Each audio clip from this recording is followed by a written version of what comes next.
Welcome to the RPG Talk Show. My name is Daniel Ivey, and this is... John Welker, Vice President of RPG Research. We are a 501c3 nonprofit organization that's dedicated to the research and development of role-playing games in all formats and genres for all players. Yes, and we utilize this research to achieve our recreational, leisure, educational, and therapeutic goals. Today's main topic is NPCs and PCs, or non-player characters and player characters, arches. Character arcs. Character arcs. Yes. It's funny because I have PC, which means player character, character arcs. So what I'm saying is player character arcs. That's a bit of a... Character arcs. Player and non-player. Yeah. Yeah. That would be a better tie-in. Uh-huh. And, yeah, I didn't notice there was a problem until I tried to say it out loud. Yeah. Okay. But anyways, in our third segment, we will be unboxing books from Hunter's Entertainment, Natural World Library. And we've done a couple of these before, but they're always good. Actually, I don't think we've opened a Nature's Library book. We haven't. Ooh, okay. Natural World Library. We haven't opened any books on air. These are going to be good. I know that you love them. I love them. I think you use them a little bit more than me, but you have access to them. Well, yes. Yes. So. I'm the only one with legal access. Correct. But you can get legal access, and I'll tell you how in the third segment. Yeah. We also have Traps and Riddles. Very much. We're doing number 8. 8. Okay. That's before the unboxing. Now. And I think you will get this one. I have faith in you. Even though there are words involved. There are always words involved. I'm happy that someone has faith in me. Okay. Now, before that, you wanted to talk about relationships. Yes. Relationships in role-playing games. Okay, I'm not ready to have this advance further. I'm happy with the professional relationship that we have. So I'm not invited to the party? No, you're not. Well, you are. It's a party of role-playing games. Yes. Yes. Okay. So as long as we got that settled. Anywho. So when we're talking about relationships, we are talking about player characters and non-player characters, not relationships with characters at the table. Well, players at the table. Players at the table, yeah. And the players can have their relationship, but that's not what we're going to talk about. Right. But for both types of relationships, the primary thing, the most important thing you can say about them is consent. Yes. It doesn't, if it's between a PC and an NPC, well, that's still consent with the game master. Correct. Yeah. You got to remember that there's another person behind those characters, whether they're NPCs or player characters. So consent is required all around for all types of relationships. Yeah. Including hostile ones. Yes. Now, I know that we tend to baseline roll Dungeons & Dragons first, and in 5th edition, I can't really say that I'm entirely happy with the relationships, effectively relationship tracking in Dungeons & Dragons, because it's a 3-stage relationship right now. It's either hostile, neutral, or friendly. Well, it is. Yeah. But there are stages of hostility and stages of friendliness. The basic chart looks like hostile, indifferent, and friendly, but there are stages in between. I know that I think in 3rd edition there were at least 5 stages. Yeah, I do believe that Dungeons & Dragons has 5 stages, and I will be referring to that. Yeah. But we're also talking labeling somebody as friendly, indifferent, and stuff is not mechanics. Mechanics are like, I have to do persuasion rolls to change their baseline up or down. Right. It's much easier to go down than up. It is, yes. And this is one of the issues that I've had, where I've always felt that tracking short-term gains as opposed to long-term gains in terms, or gains or deficiencies over time, I think has been, at least for me, a bit ambiguous. Right. So, I mean, I feel like, someone shouldn't go from neutral to I'm your best friend off of one, charisma it has not roll. done that. Okay. It's, you have to at least get 2 rolls on that. Influence. I. Looking for the letter I. Okay. Initiative, immunity, illusions. Is influence an I? Yeah. Oh, attitude. That's what I need. Mm-hmm. Changing their attitudes. Yeah, you're going to roll to change their attitudes. And attitudes are friendly, hostile, indifference, and then there's the influence. Influence was the one I was looking for. Mm-hmm. And you use a charisma deception to deceive a monster that understands you, charisma intimidation to intimidate a monster or other PC, charisma performance to amuse the monster, charisma persuasion to persuading them, and wisdom animal handling, gently coaxing a beast or monstrosity. But you're right. In the current thing, you only have 3 levels. Yeah. Hostile, indifferent, and friendly. Yep. I know it used to be hostile, unfriendly, indifferent, friendly, and helpful. Helpful, yes. And I believe at some point there was also, like, fanatical. Yeah, and you could go fanatical hostile or fanatically in a relationship. Yeah. Current one, yes. You see that there's the. Now, there was a book in Dungeons & Dragons that did go more in depth to relationships. I believe that was Strixhaven. It was. And let me pull that up real fast so I can give you what their chart says. Because, yes, I can tell you off the top of my head that I'm guaranteed to make errors. I'm never wrong. I'm never wrong about making errors. Okay. Come on. S. S-T-R-I. Well, they're kind of alphabetical, so I gotta go down. There it is. Okay, Strixhaven is a school-based one. And they have a section here, relationships. Yeah. Now, by school-based, it's more of a college than a high school. So we have the first thing, of course, they say in the book is session 0. Yeah. And again, consent. And you can have these rules encompass only interactions with student NPCs. Professors, administrators, and other older adults aren't part of the relationship rules.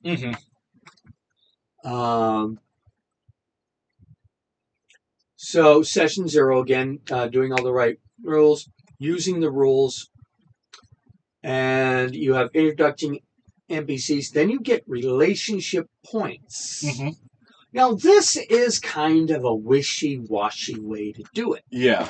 Characters have opportunity through the adventures in this book to gain relationship points with the student NPCs.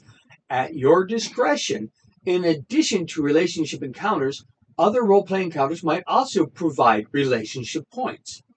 A character's total number of relation points with an NPC determines the status with that NPC, as described below.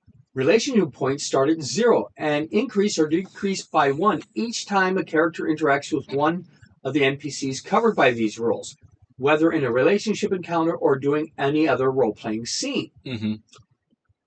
Sounds good so far. Yeah. Then this is where I think it goes down. When a character interacts with a student NPC, the character player decides which of the following categories they wish the response to fall under. Friendly response gives you 1 relationship point. Rivalrous response gives you a negative 1 relationship point. Each time a character's number of relation points changes for an NPC, the player should note this on their tracking sheet, and there's a special tracking sheet for relationships. Sheet can also be used to track other details about the relationships. So, it's not based on the role playing. No, that isn't. That's just I choose to have a better relationship. So I come in like a lounge lizard and nothing but cheesy and insulting lines. Yeah. And you choose that is, I'm going to benefit off of it. She liked that. That's not appropriate. Yeah, that is not... No. I have a problem with that. I think the Dungeon Master should give you a relationship or a positive or negative relationship point based on how the role playing actually happened. Mm-hmm. I mean, otherwise you're tempted to say, I go on a date, it was positive, and that's it. That's just doing numbers for the sake of numbers. And because making friends and rivals gives you actual benefits in the game. Mm-hmm. So a character with 2 relation points or more with their student NPC, the NPC becomes a friend, and the character receives a bond boon from the person as long as the NPC is a friend. Mm-hmm. Now, each of the NPCs in this here that you can have relationships with, which, by the way, are only students, not the professors, has particular boons. But they also have banes. Character has -2 relationship points. The NPC becomes a rival, and the character receives bond bane. Mm-hmm. Bonds, boons, and banes are noted to the NPC, given the fellow students section, when a character makes a friend or rival. Anytime the adventure book character or friend stuff. Deepening bonds. Once a student NPC becomes a character's friend, the character has option to deepen the relationship. The next time a relationship encounter happens with a friend, character can express a wish for a deeper connection with the NPC. I suggest you need to get that 3rd bond point, not just 2. Because right now, as the rule's written there, you get 2 points, and then I can just decide to become deeper relationship. Now, this might be a romantic pairing, a deeper platonic camaraderie, or a sibling-like bond. And, of course, beloveds give you beloved inspiration. Mm-hmm. So it's like regular inspiration, except the character gains a number of uses of the beloved inspiration after each long rest equal to the number of beloveds. So the more friends you have, the bigger your benefit. The more beloveds you have, the bigger the benefit. And there isn't a limit. Oh, there is a limit. You can only have as many beloveds as your proficiency bonus. So when you're low level, you can have 2. When you are 5th level, you can have 3, etc. I don't like that. I feel like that's unnatural. It is unnatural. What does your character level have to do? Exactly. I've seen some people, they're just very, very gregarious, and people like them. Right. But they don't necessarily have a benefit other than like socializing and whatnot.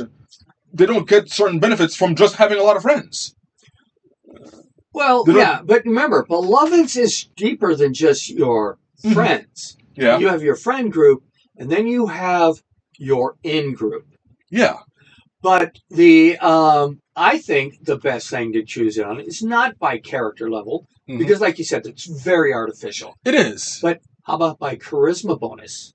No, I feel that would be unnatural too, because I've seen some people who are like, they don't have a very high charisma, but oddly enough, they still got a lot of friends. Mm. So that'd be like saying that someone who has a negative charisma can't have any beloveds. Nobody loves you. Yeah. If you've got a 10 charisma, no one loves you. But that's just average. I know, but if you're going off... No, I'm agreeing with you. So, would you say there's a limit? And will one beloved be jealous of the other beloved? And this is one of the reasons why I have a problem with Strixhaven. Because their relationships are messy. Right, and these aren't messy. They're reduced to numbers, and the player is supposed to just choose how well it went. Yeah, I've seen dating sims with more complex relationships than this. So, well, of course, those are dating sims. Yeah. This isn't supposed to be that way. So, this is the idea that I had, because it's actually based off of you use a book in our the campaign that we're running, Lives That We Live. Yes. Yeah. No, a life well lived. Yes, and there is a way to, in that book, they have a different relationship tracker, where based off of the bond that you have, I believe you start with it starts off as a D4, and the die that you add to your charisma checks with them increases. Okay, life well lived. Pop that open. Mm-hmm. Yes, I have PDFs for all the physical books I own. Yeah. I do have some PDFs for books I don't own, but that's a different story entirely. Let's see here. I want to go. This is actually a Campcraft. Yeah. And which doesn't have that. Oh, downtime is where it would be. Yeah, I think it's in downtime. Yeah, allies, contacts, and rivals. Mm-hmm. So, come on, I just wanted to Campcraft 42. So let's go 45. Enter. All right.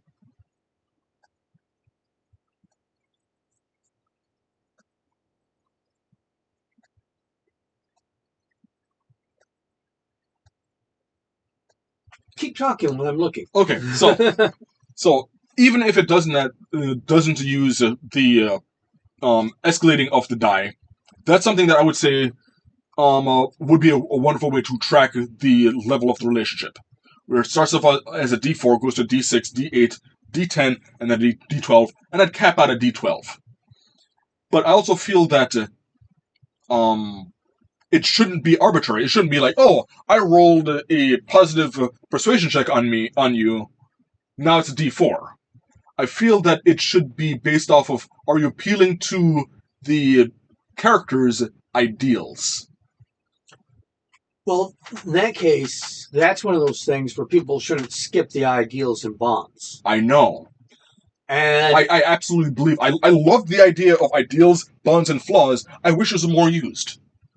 Well, one of the things that, like in my Cthulhu campaign, well, it's an Eberron / Cthulhu, and I'm using Cthulhu by Torchlight. In order to get people to act recklessly, they have passions. Yeah. This is what you would run into a burning building for. And so we got to appeal to those passions. You can utilize your passions to gain benefits and things like that. That's just passion can be for a person, or an object, or an ideal. But it's another thing on your ideals and bonds list to put in there. And of course, you have to have your flaws. So I would say, let's say we're dealing with the ideals, bonds, and flaws. And, well, I'm not expecting every NPC to have ideals, bonds, and flaws. Sometimes an NPC is just a caricature. They're a cutout to fill space in the background. If I feel you appeal in a positive way to their ideals, and you succeed on the charisma check, well, okay, now it's a die step up. Okay, so in downtime, there's a thing called maintain relationships. Yes. You reconnect with your friends and family, giving them your time and attention. Downtime activity opens the floor for you to introduce important characters into the story. Look back at your life path and see if there's any characters from your history you would like to bring to the forefront. See page 8. Alternatively, work with other players in the GM to see if any characters from your shared story and world would be interested to shine more light on. You can use this downtime activity to repair relationships between you and a rival. See page 86. Taking time to reconnect to reconcile your differences. It's an extended test with a goal of 9 over the course of a week. This isn't I have a date on Monday, Tuesday, and Wednesday. Now we're lovers. Yeah. It takes real time and effort. Yeah. So you have to get a goal of 9, which means that you make 3 DC 9 charisma checks, and you count the points above the 9 that you rolled. Yeah. So if I rolled an 11, that's 2 points. Yeah. And all those extra points have to add up to 9 in order for the goal to be close. Goals here are not that hard. Yeah. But again, you could pass all of them and still fail. Honest success, you made up for past grievances and they're no longer a rival. So that's one of the mechanicals. There's raise a family. There is one. No, I think it is also under the, let's go 80.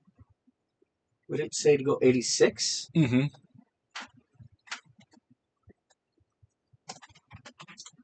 Allies, contacts, and rivals. This is the section I was looking for.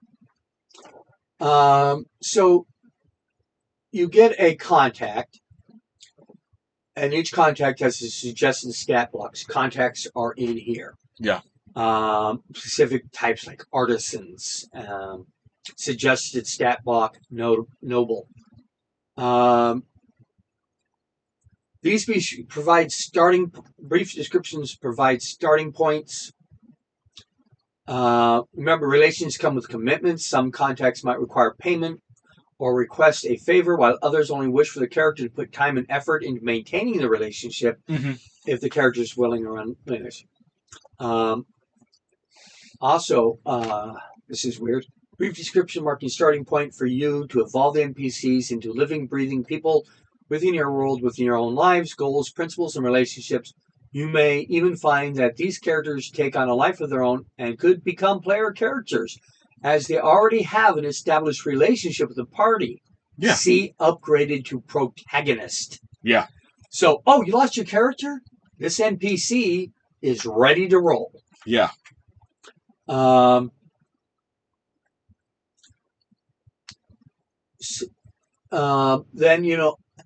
so I'm going to give you one of the examples stat blocks. Let's say it's a fellow adventurer, but an NPC. Stat block, veteran. Swept up by wanderlust, desire fame, fortune for you, perhaps simply driven by boredom. Every adventurer has their own story to tell.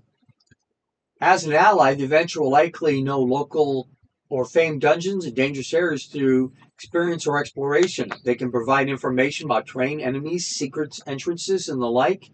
An adventurer will fill a trophy room with their own spoils for free. See page 103. As a rival, the adventurer with a chip on their shoulder will often end up interfering with your party's quest or directly competing for their reward, perhaps through persuading your patron that they are better suited for the job. Yeah. So there's a way to relationship tracker there.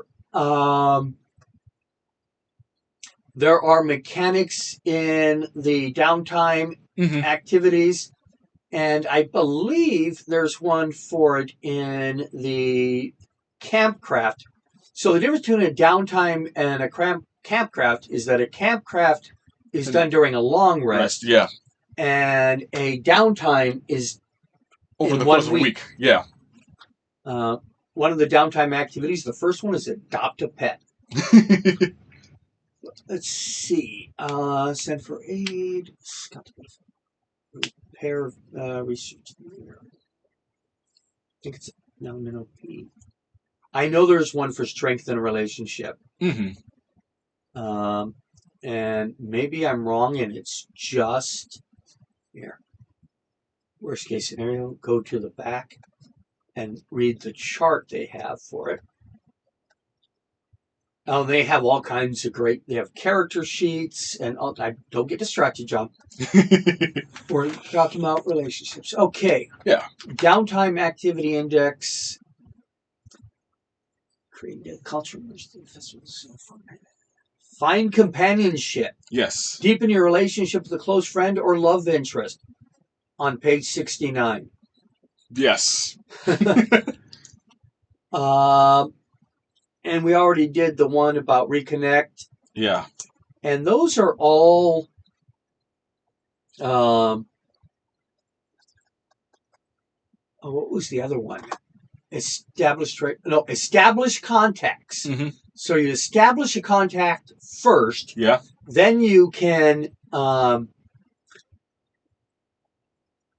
did I say it was called? Deepen bond. I thought because establish contacts. Find companionship. Yeah. And which is deepen your relationship. So you they have to be a contact before you can find companionship with them. Mm-hmm. And prepare, process, quit, reconnect. Reconnect, spend time with friends and loved ones. Mm-hmm. And all of those aren't something you just do overnight. That's a camping thing.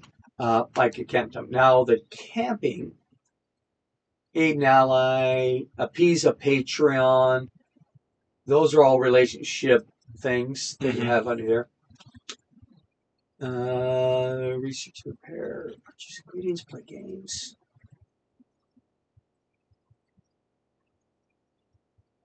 There are no specific relationship things you can do just overnight. Okay.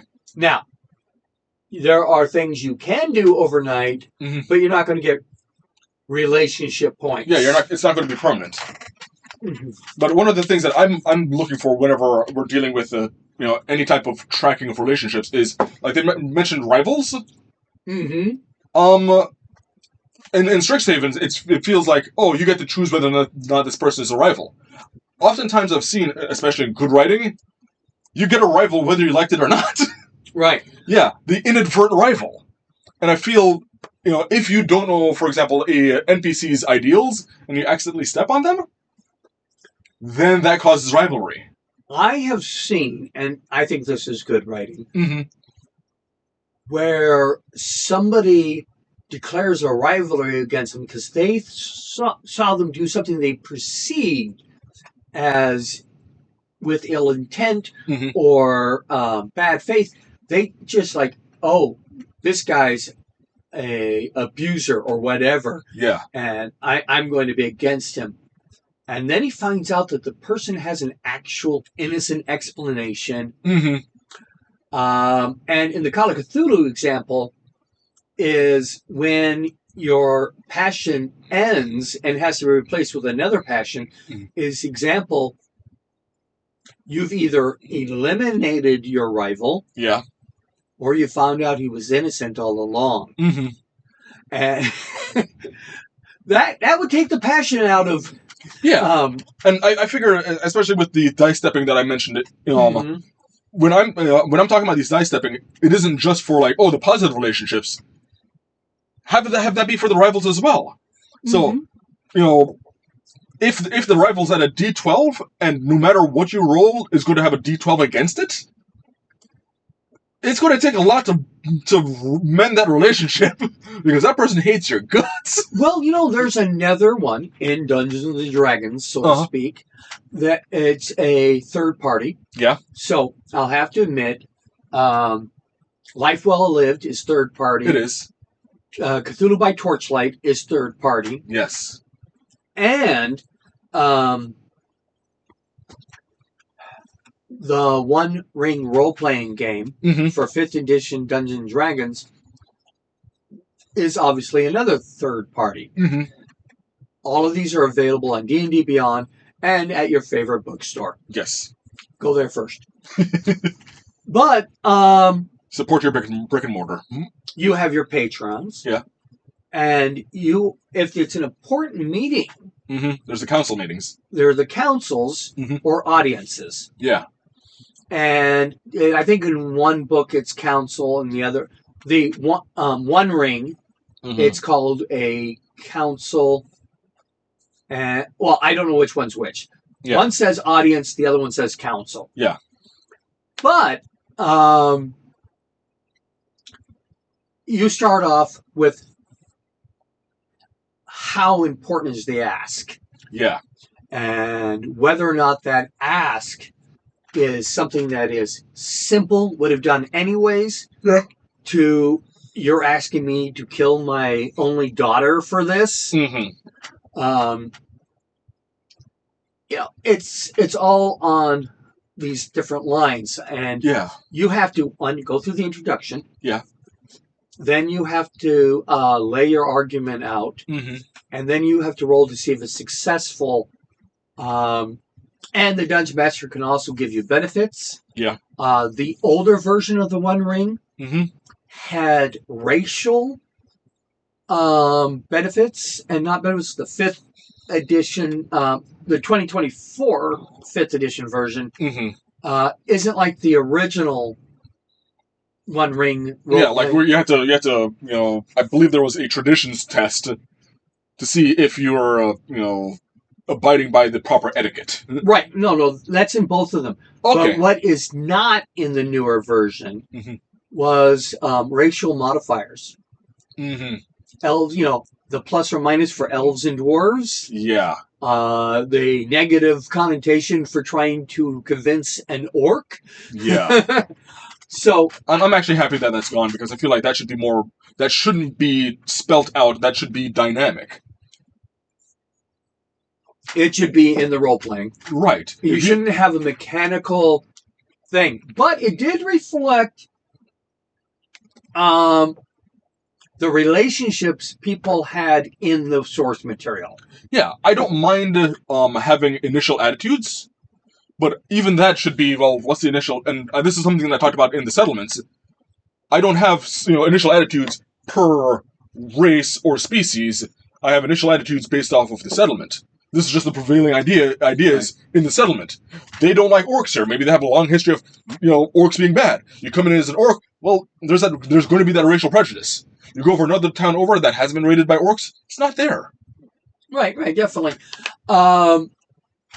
And nowadays, with a lot of players, if you are prejudiced against an NPC, mm-hmm. that's a player choice. Yeah. Not a... and if the DM wants the NPC to be prejudiced against the character, it doesn't have to be for racial reasons. Right. I just hate beards. Yeah. It could be as as plain or fanciful as you want. Yep. I'm particularly reminded of when I was running Rise of Tiamat. There was a character that I didn't start them off as being, a central NPC. They were supposed to be written out, but the players loved interacting with him, and it was just an ongoing where when he finally died, it hurt. It hurt because they saw him spiraling, and yeah, he was always going to be on the opposite side, but they genuinely wanted the best for him. But it was a genuine rivalry where they liked having him as a rival, but they didn't like how it was being unhealthy for him. Right. Yeah. And that was... that's putting depth into a character. You know me, I love doing that. This was Cyanrath.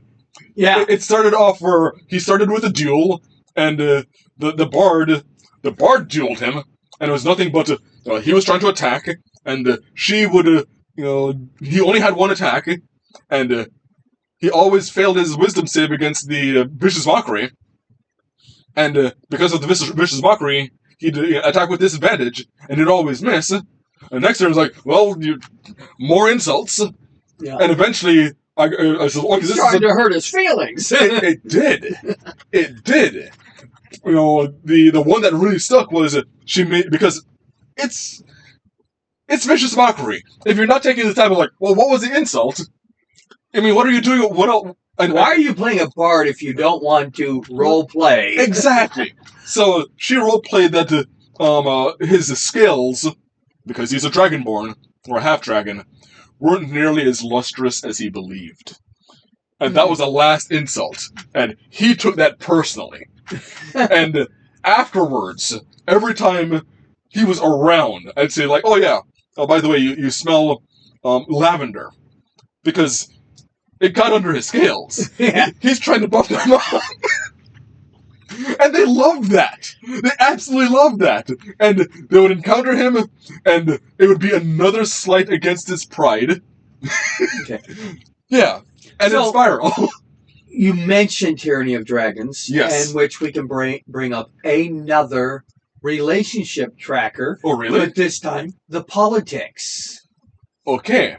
That's in the second book. I never got to the second book. Oh, second book tracks your relationships with certain council members, Mm-hmm. and your Oh yeah, I did build that out, preparing for it, but life got in the way. yeah. So that's another relationship. I would like, because we're getting short on time, I'd like to go through a quick group of affection meters or bond systems for tabletop role playing games. Yeah, I believe one thing I want you to go over is there was one that you mentioned where it'd have like the dotted lines, the lines, the arrows, and the colored lines. Okay. Yeah. Maybe we should. I'll just give a quick list of names of games that have systems that people can look up. Mhm. Smallville, Cortex Plus rules, Apocalypse World, Monster Hearts, Fabula Ultima, Mm-hmm. Thirsty Sword Lesbians, I would expect that one to have a relationship tracker in it. yeah, Delta Green, Mm-hmm. video games, Mhm. Baldur's Gate 3, Persona series, The Persona Elder should, absolutely Scrolls, should, yeah. Skyrim and Morrowind, Mass Effect and Dragon Age, Mhm. Fire Emblem series, Yeah. all have relationship things. Now, let's talk about examples of Mhm. trackers. That's where you wanted me to get some more Yeah. details. Trackers range from simple tally marks on a character sheet to complex visual maps. Below are some concrete examples how different RPGs visualize and manage these relationships.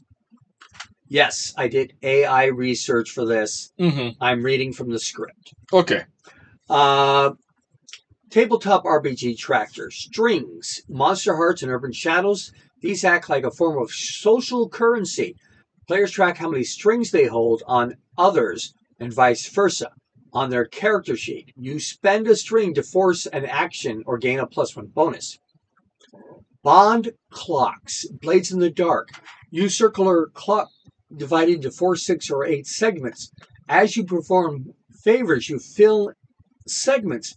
When the clock is full, the relationship levels up from acquaintance to ally. Okay. Relationship maps, used in games like Vampire the Masquerade or Smallville. These are visual diagrams where characters are nodes connected by lines. Mm-hmm. These lines are labeled with the nature of the bond. Example, envy, bloodbound, or secret lovers. Mm-hmm. HX, Apocalypse World, a simple numerical value.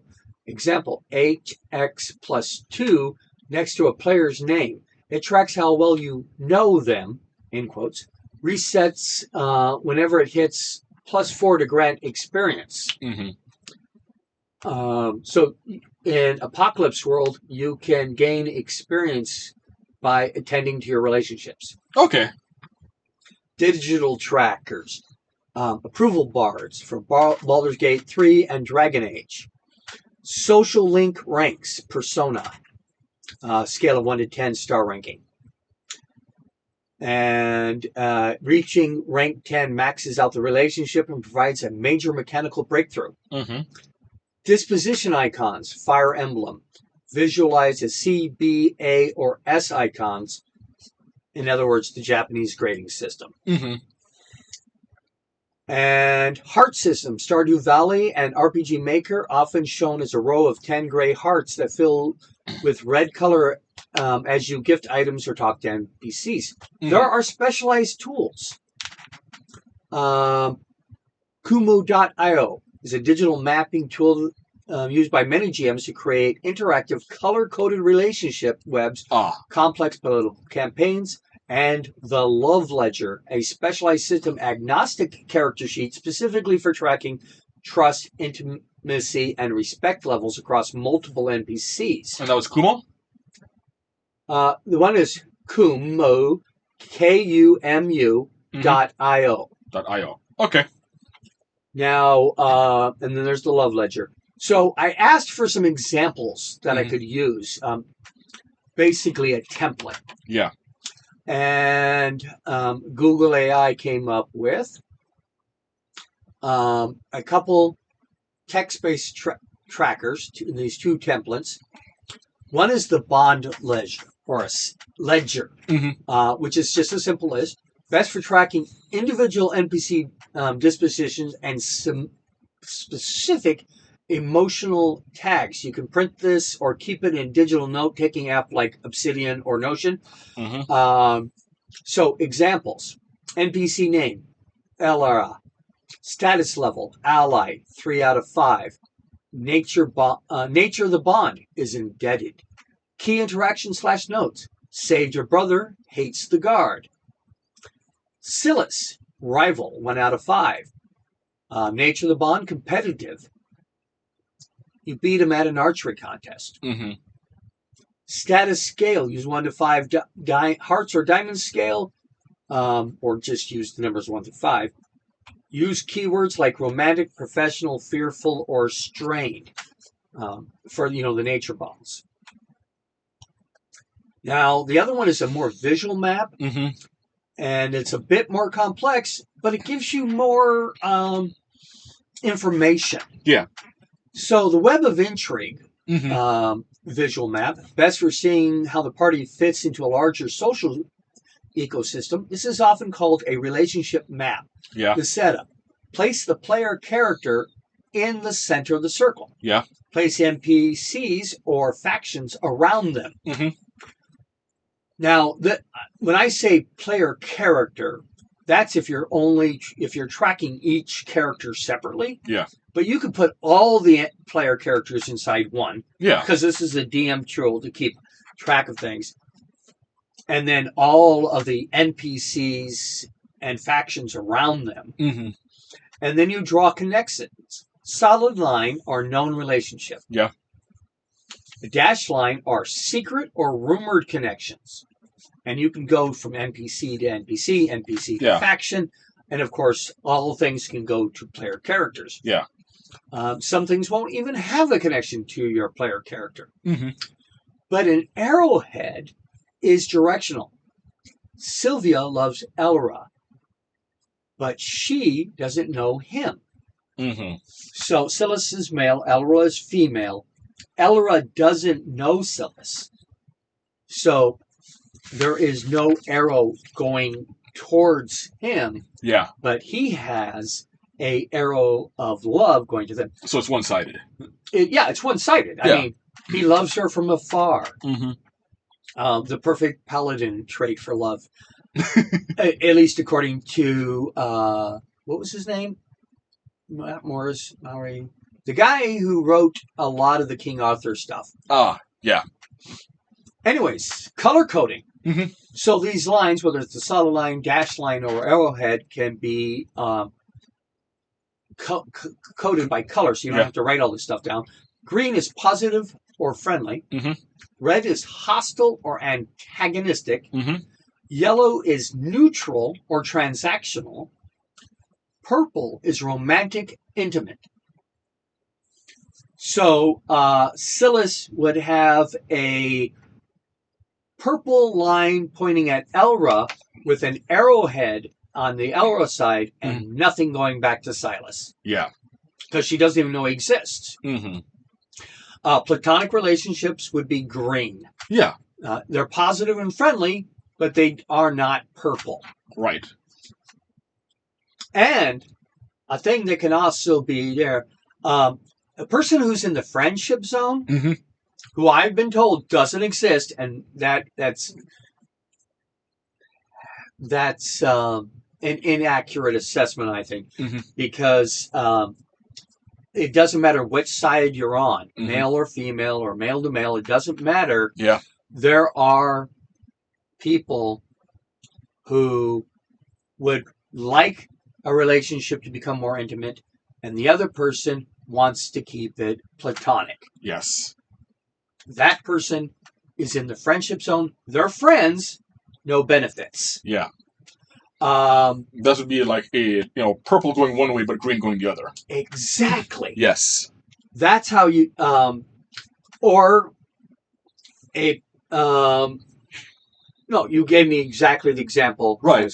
It's two arrows. Mm-hmm. The only reason there's no arrow coming back from they don't Elra, know yeah, it doesn't. They don't know. They don't exist, Yeah. so there's no relationship going that way.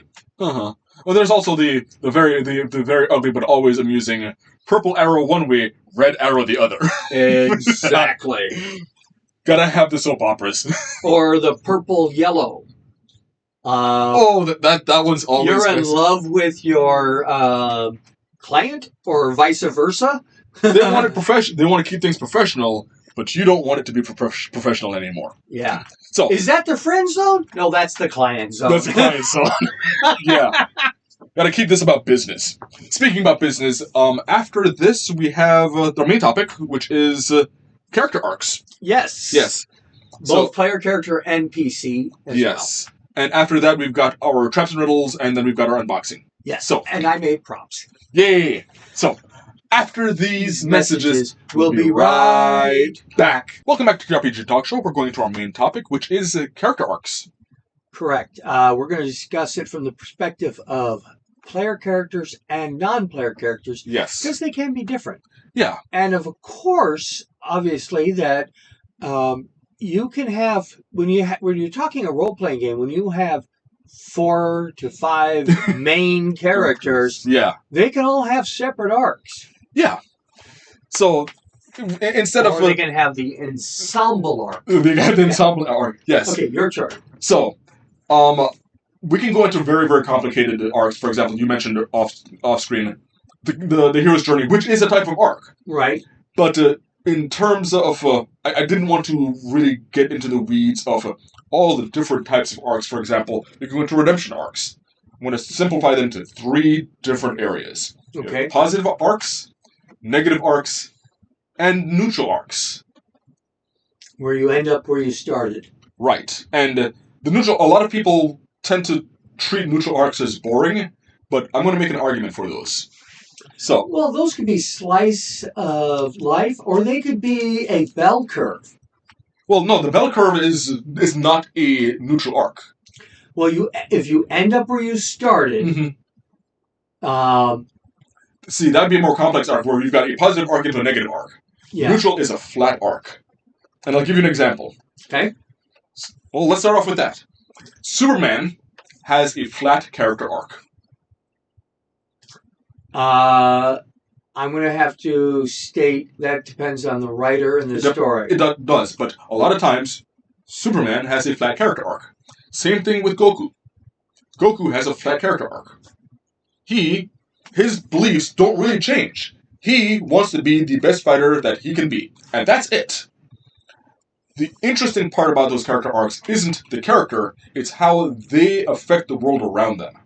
So, Goku is interesting because he's going up against another character a lot of times, and one of the more popular villains in Dragon Ball Z, who also has a flat character arc. Ferris?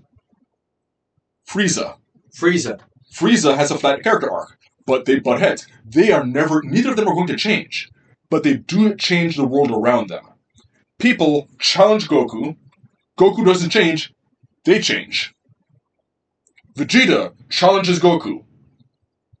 Becomes a hero. Piccolo challenges Goku. Becomes a hero.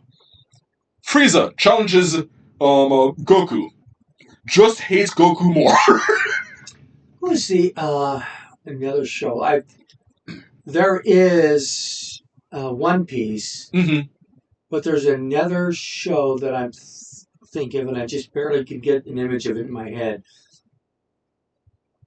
But, I think it is My Hero Academia. Yeah. And that Goku, he is... Midoriya. Yeah. It's Deku, not Goku. Yeah. They nickname him Deku. Yeah. But Midoriya only gets stronger. Yeah, he only gets stronger. But and his beliefs stay steady through the whole place. Yeah. But every person that comes up against him, Yeah. every person that works alongside him comes away a better person. Yeah. Luffy in One Piece has that problem too. Well, it's not a problem. And I actually just got done with the it's after the Impel Down arc. It's where Ace and Whitebeard die, and I'm still grieving. But one of the people, some people Luffy's down on the big stage. A lot of major actors are there, and they're seeing him, and a few of them are realizing he's just he's not that powerful right now, but he has this habit of bringing people around him. He's actually a catalyst. Yes. He's the main character, but it's his impact on the world that is the story arc, not his. He doesn't personally have a story arc. Yeah. But his impact on the world has a story arc. Right. So Luffy's arc is flat. Right. But he impacts the world around him. So they're not boring. For example, another good example is Captain America. Captain America has a very well-known statements where he says, "When the world tells you to change, sometimes it's your job to plant your feet and tell them that no, you change." That's a flat character arc. It's not saying that there aren't any conflict. A lot of times there is. The world is trying to make you change, but if you already feel like you're in the right, you got to stick to it. Civil War was a good example of that. Yeah, it was. But when you're also looking at, you mentioned Superman. Yeah. And some say that he doesn't have an arc. Well, I say you haven't watched Superman and Lois. Yeah. So with Superman, it does really depend on the character, the writer. It also depends on where he is in the timeline. When he's learning, yeah, he has character arc. He's learning morality. But I feel the classic Superman stuff, where he is supposed to be the pinnacle of what is considered good, if he's already at the pinnacle, then you can't get any further, and there's only so many, Superman becomes evil that I can stand. Well, I'm not even counting those, but two, in the comic books themselves, there are two where I think he actually has an arc. Yeah. Superman basically retires for a day and just goes for a walk. Yeah. I know you're familiar with that one. I think I'm familiar with that one, although there's one that I can think of where it's a bit more extreme, where he goes for a walk and it's a couple of decades because he becomes disillusioned, but that's Kingdom Come. Yeah. This was, I think this was prior to Kingdom Come, where he goes for the long walk and changes his perspective on things. That may have been Superman either Red or Superman Blue, I think. That sounds like that. And the other one that I was thinking of for the Superman arc in the cartoons or comics was he went and sought out a trainer. And the trainer had to take away, had to train out of him some of his being too nice in combat. He says, you're fighting too defensively. And that is causing collateral damage. Yeah.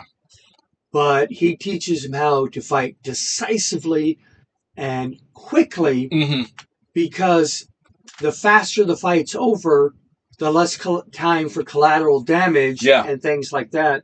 And at the end, it turns out because his trainer is a villain, he takes out his trainer, and his trainer is so proud of him. Yeah, and I'm not saying that there aren't some arcs, but for the most part, Superman does have a flat arc. Like I said, it depends on the story. It depends on the story. It depends on the writer.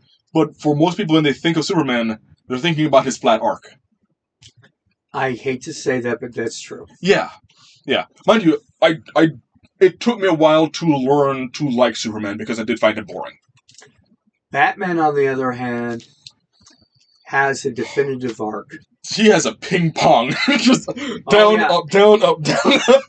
He does not have a flat And arc. it depends on what, whether it's the New 52, which was a horrible arc to go through. Depends on which Batman Robin he 66. has. Yeah, there are definite arc. Well, I think Batman 66 is actually a flat arc. I wouldn't be surprised. He does have some flat arcs, but Batman is one of those characters where he's only interesting when he's suffering. Well, he is not, because, there is a comic. Yeah. You may or may not have read it, but it's called Bat Family. Oh, I love Bat Family. And this is a Batman learning to accept help. Yeah. Learning. This would be a positive arc. Yeah, this is definitely a positive arc. Yeah. The fact that he has to stop believing he's the only one. Yeah. And to stop believing that he is the solution to everything, and everything's his fault and responsibility. Mm-hmm. When he allows the Bat Family to shoulder some of the responsibility, when he's allowed to let other people in. Yeah. I do love my damaged Batman, but I feel he's only good where you're showing him trying to get better. Yes. Yeah. A non-damaged Batman is not a Batman. Yeah, a non-damaged Batman is a retired Bruce Wayne. Yeah. It's just Bruce Wayne who, he does not, his trauma is why he's there. Yeah. His finally finding a positive way to deal with his trauma instead of just being the brutalizer. Yeah. Which is why I completely hate. And yes, I admit I haven't read it. Yes, I hear it's great stories, but I am just absolute Batman, and the entire absolute universe is just wrong. I will make only a slight carve out for absolute Wonder Woman, because I appreciate that they're really going into the mythology and the magic with her. Okay, maybe I'll read Absolute Wonder Woman. Yeah, but other than that, it's the absolute universe in DC is basically what happens if the moral center of the universe was based off of Darkseid. Yeah. Yeah, I have a problem with that. I inherently want to be a good person. Well, even the villains are amped up to the extreme. Yeah. Where, like, Joker is a literal demon. Yeah. Joker is absolutely monstrous. Yeah. He's not just a insane genius. He is a literal monster. And it's in that universe, coming at him with a chain axe is acceptable. Yeah. So, we talked about flat character arcs, and with positive arcs, well, it's when you start off in one position and then you end up being better. Examples of that would be, Spider-Man learning, how to be Spider-Man. Right. Learning the, with great power comes great responsibility. With a negative arc, well, sometimes you start off in a good place, sometimes you start off in a bad place, but ultimately you end up in a worse place. Yeah. These Some are your people classic start tropes. off in the neutral place and just go down from there. Yeah. Classic examples of this, whether it's done well or not, is Anakin Skywalker falling to become Darth Vader. Right. And then he gets a redemption arc. Those he gets are a redemption, two different arcs. Yeah. That would be a redemption arc, where the redemption arc would be a positive arc, where you're starting negative, and you're finding the light. He has a redemption arc at the end. Arthas, in World of Warcraft 3, that fall was spectacular. That was a wonderful fall. Breaking Bad.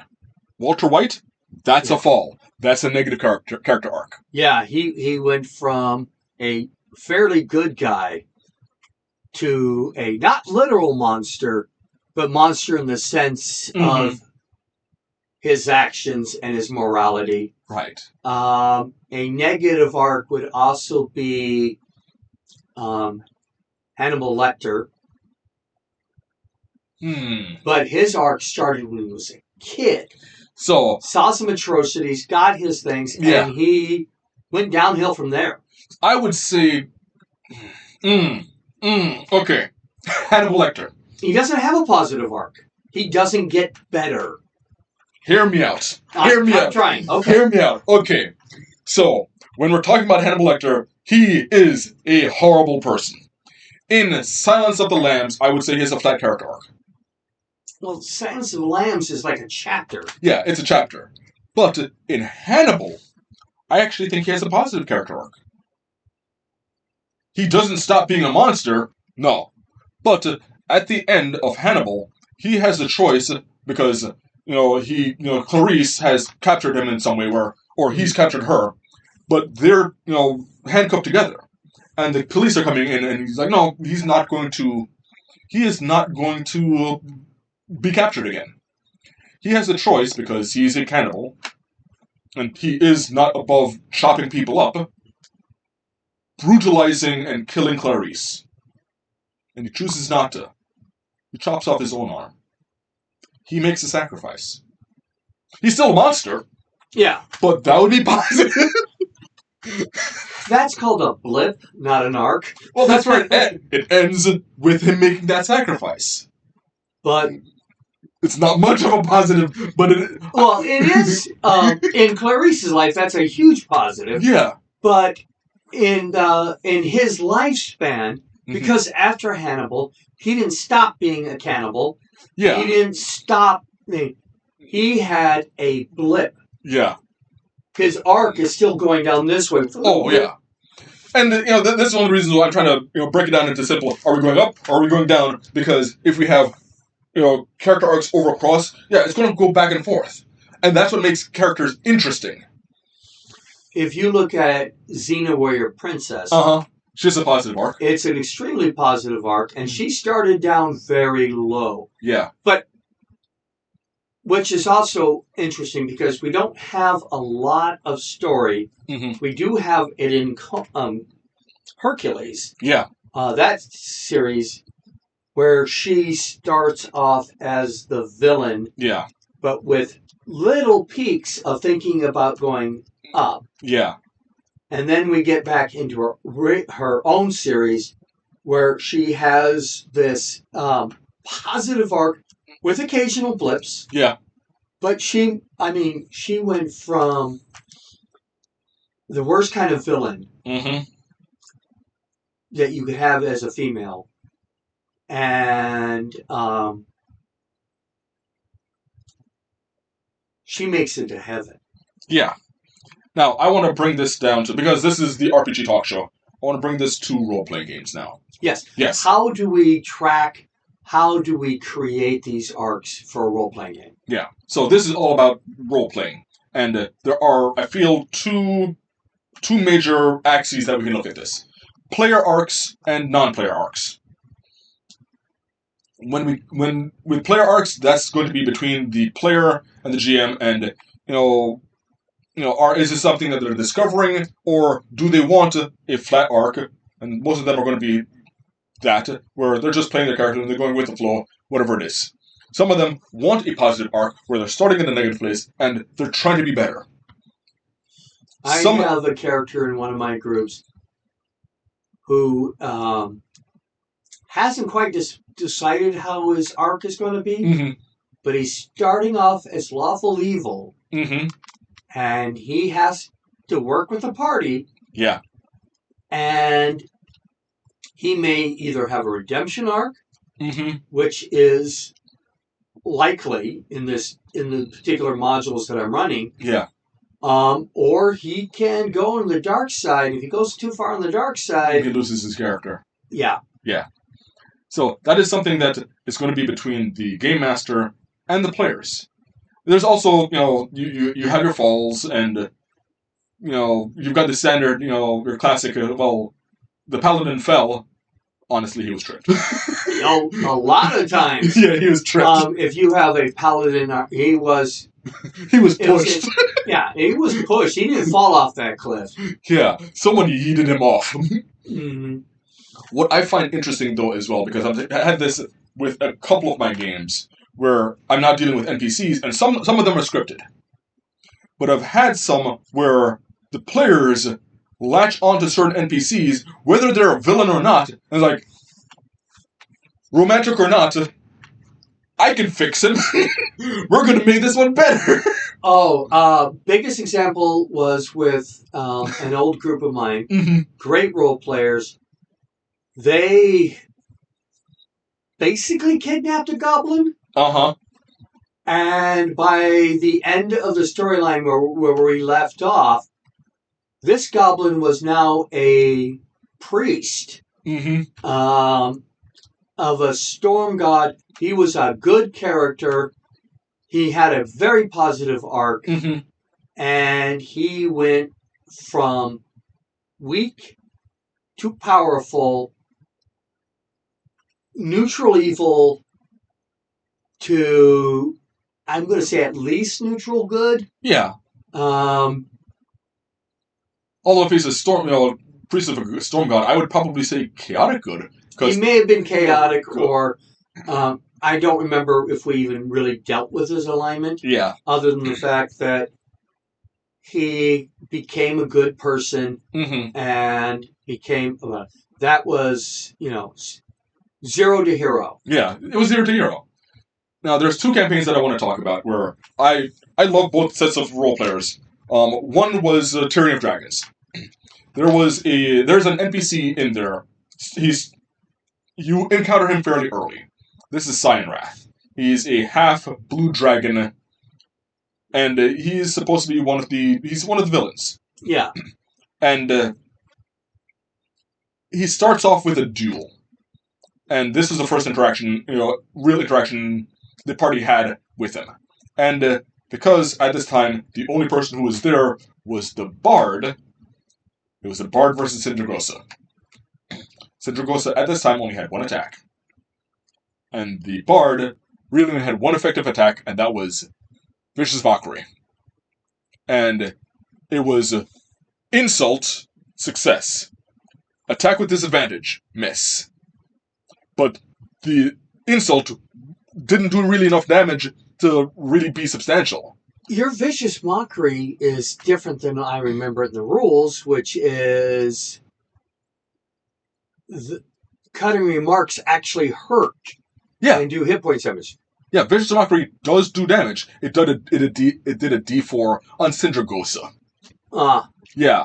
After about 6 or 7 rounds of that, there was only a minor amount of real damage on Sindragosa, but he realized he wasn't going to be able to continue the attack, so he considered it a draw, but it was a wound against his pride. And the way I played his insecurities, the players really did love him, but he was going into a negative character arc, and he was spiraling bad.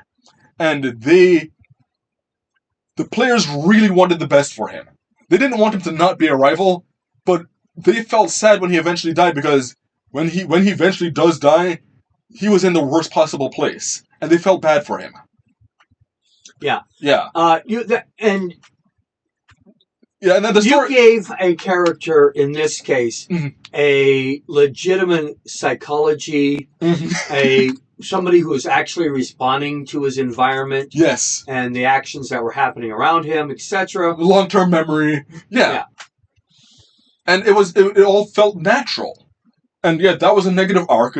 It affected the players greatly because they liked him. Even him being a villain, they liked him. Flip to another campaign. I'm running Wild Beyond the Witchlight. Yes. And a lot of people have encountered... there's a certain rabbit. Yeah. The rabbit's not a good person. No, he isn't. No. He is a He villain. does feel like a Roadrunner type character, but he's not a good guy. He's not a good guy. So my players found out that, yeah, he's not a good guy, but, they said, we can fix him.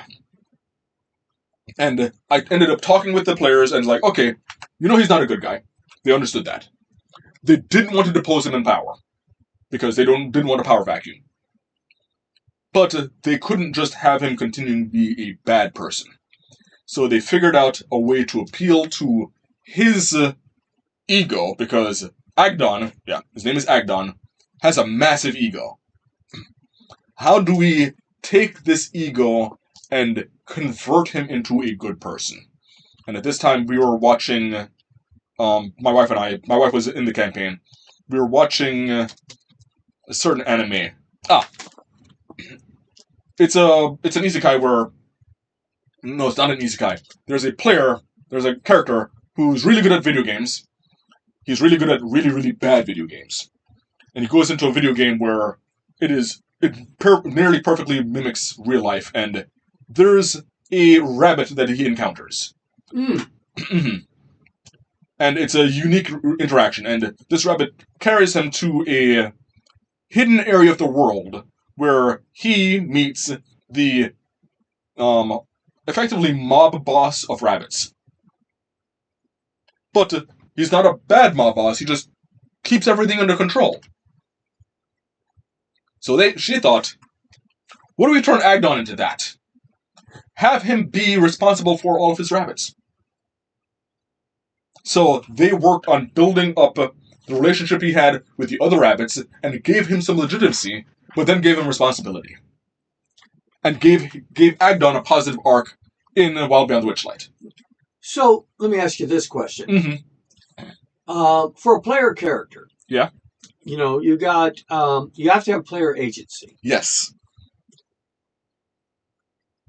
Is it better to try to pre-plot, for example, with my person who's going to start it off as level evil, and I'm hoping it'll turn into a redemption arc. Yeah. It could turn into a flat arc. It could turn into a negative arc. But is a flat even called an arc? Yeah, it is. Because the whole point of an arc is there's a curve. But anyways,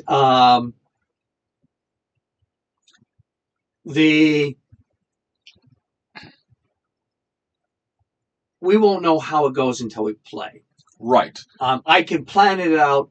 We can even agree, hey, we're going to do a thing, and I'm going to do this, that, and stuff. But that's not natural. No. Well, actually, I would say that is the most natural, because you're not planning it. That's my point. Yeah. Planning it, planning that there's going to be this type of arc is not natural. No. Okay, so there's organic arcs and inorganic arcs. When you're playing it out to see how it goes, that's an organic arc. Yes. And we'll see. There are some where you can plan it out, and those, I feel, are a lot harder. I'm not going to say that they're better or worse, but they are, I think, more difficult, because it is, at times, difficult to have an arc that you plan out and it feel natural. Right. Yeah. And I also think that natural arcs are easier in a sandbox setting. Yeah.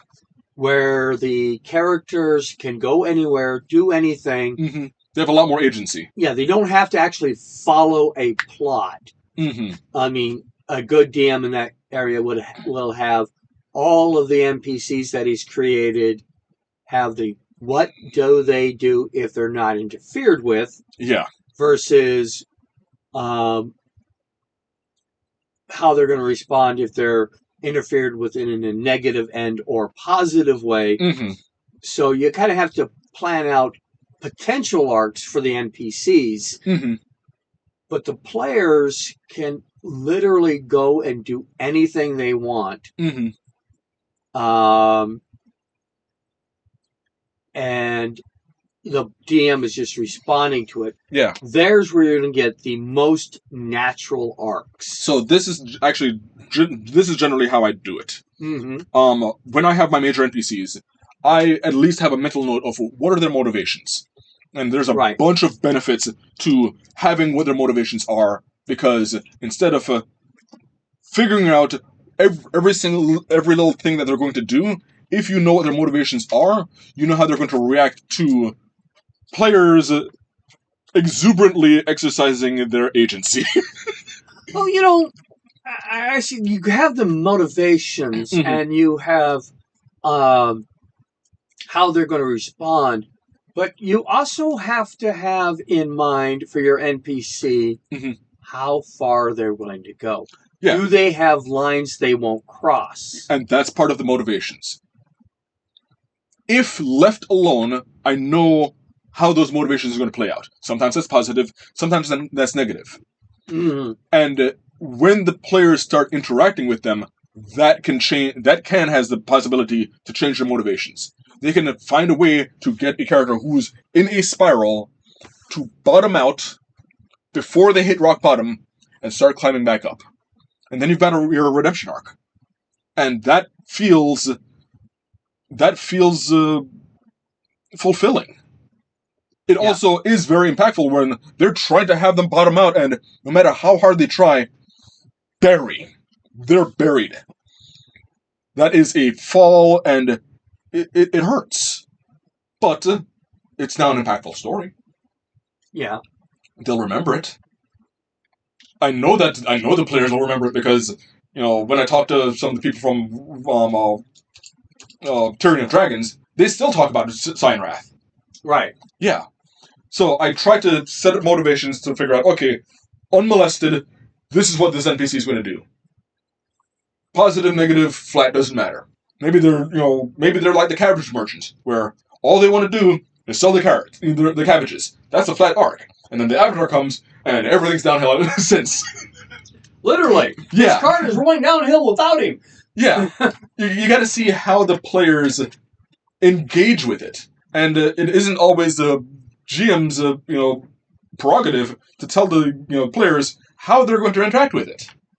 Maybe the players want the world to be a better place. Maybe the players are a bunch of unhinged chaos monkeys. Add those. Yeah. And I've had unhinged chaotic evil parties. Ooh. That's when I brought in the cosmic dragon. Yeah. And I made them all make death saving throws, first and second edition. I feel like when you've got a group of all chaotic parties, that is a negative character arc, and they have shovels ready to hit pay dirt and keep on digging. Yeah. That was a destroy the planet. It was better to destroy the planet than let this arc continue. Yeah, just raise everything. You guys are horrible. Total party kill on purpose. Yeah, the death saving throw was to see who dies last. Exactly. So I feel how the players interact with the NPCs.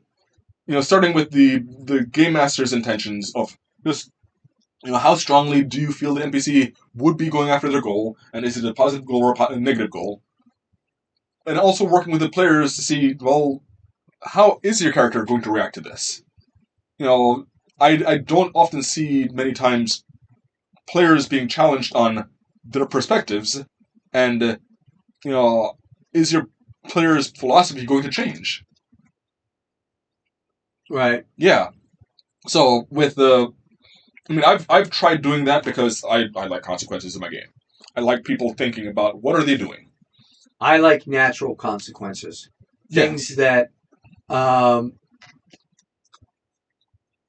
the natural response of the universe to the actions they take. Yeah. And consequences can be good or bad. Yeah. So one thing that's going on right now is in your campaign, I haven't hidden this from you. Yeah.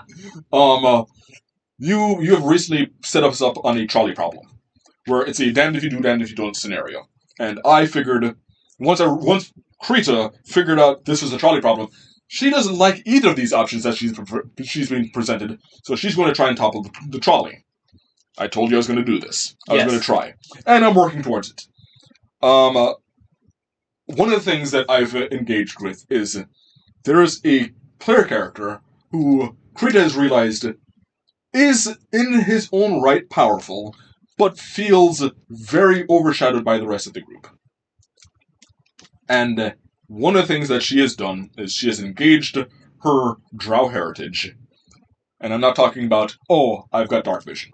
I don't, because I lost dark vision. Yeah. I'm talking about scheming.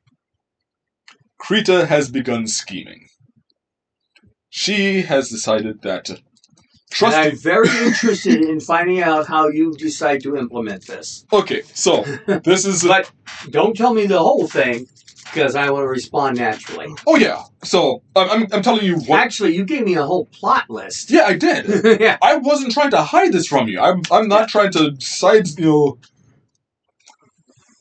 I told you I was going to try and topple the trolley.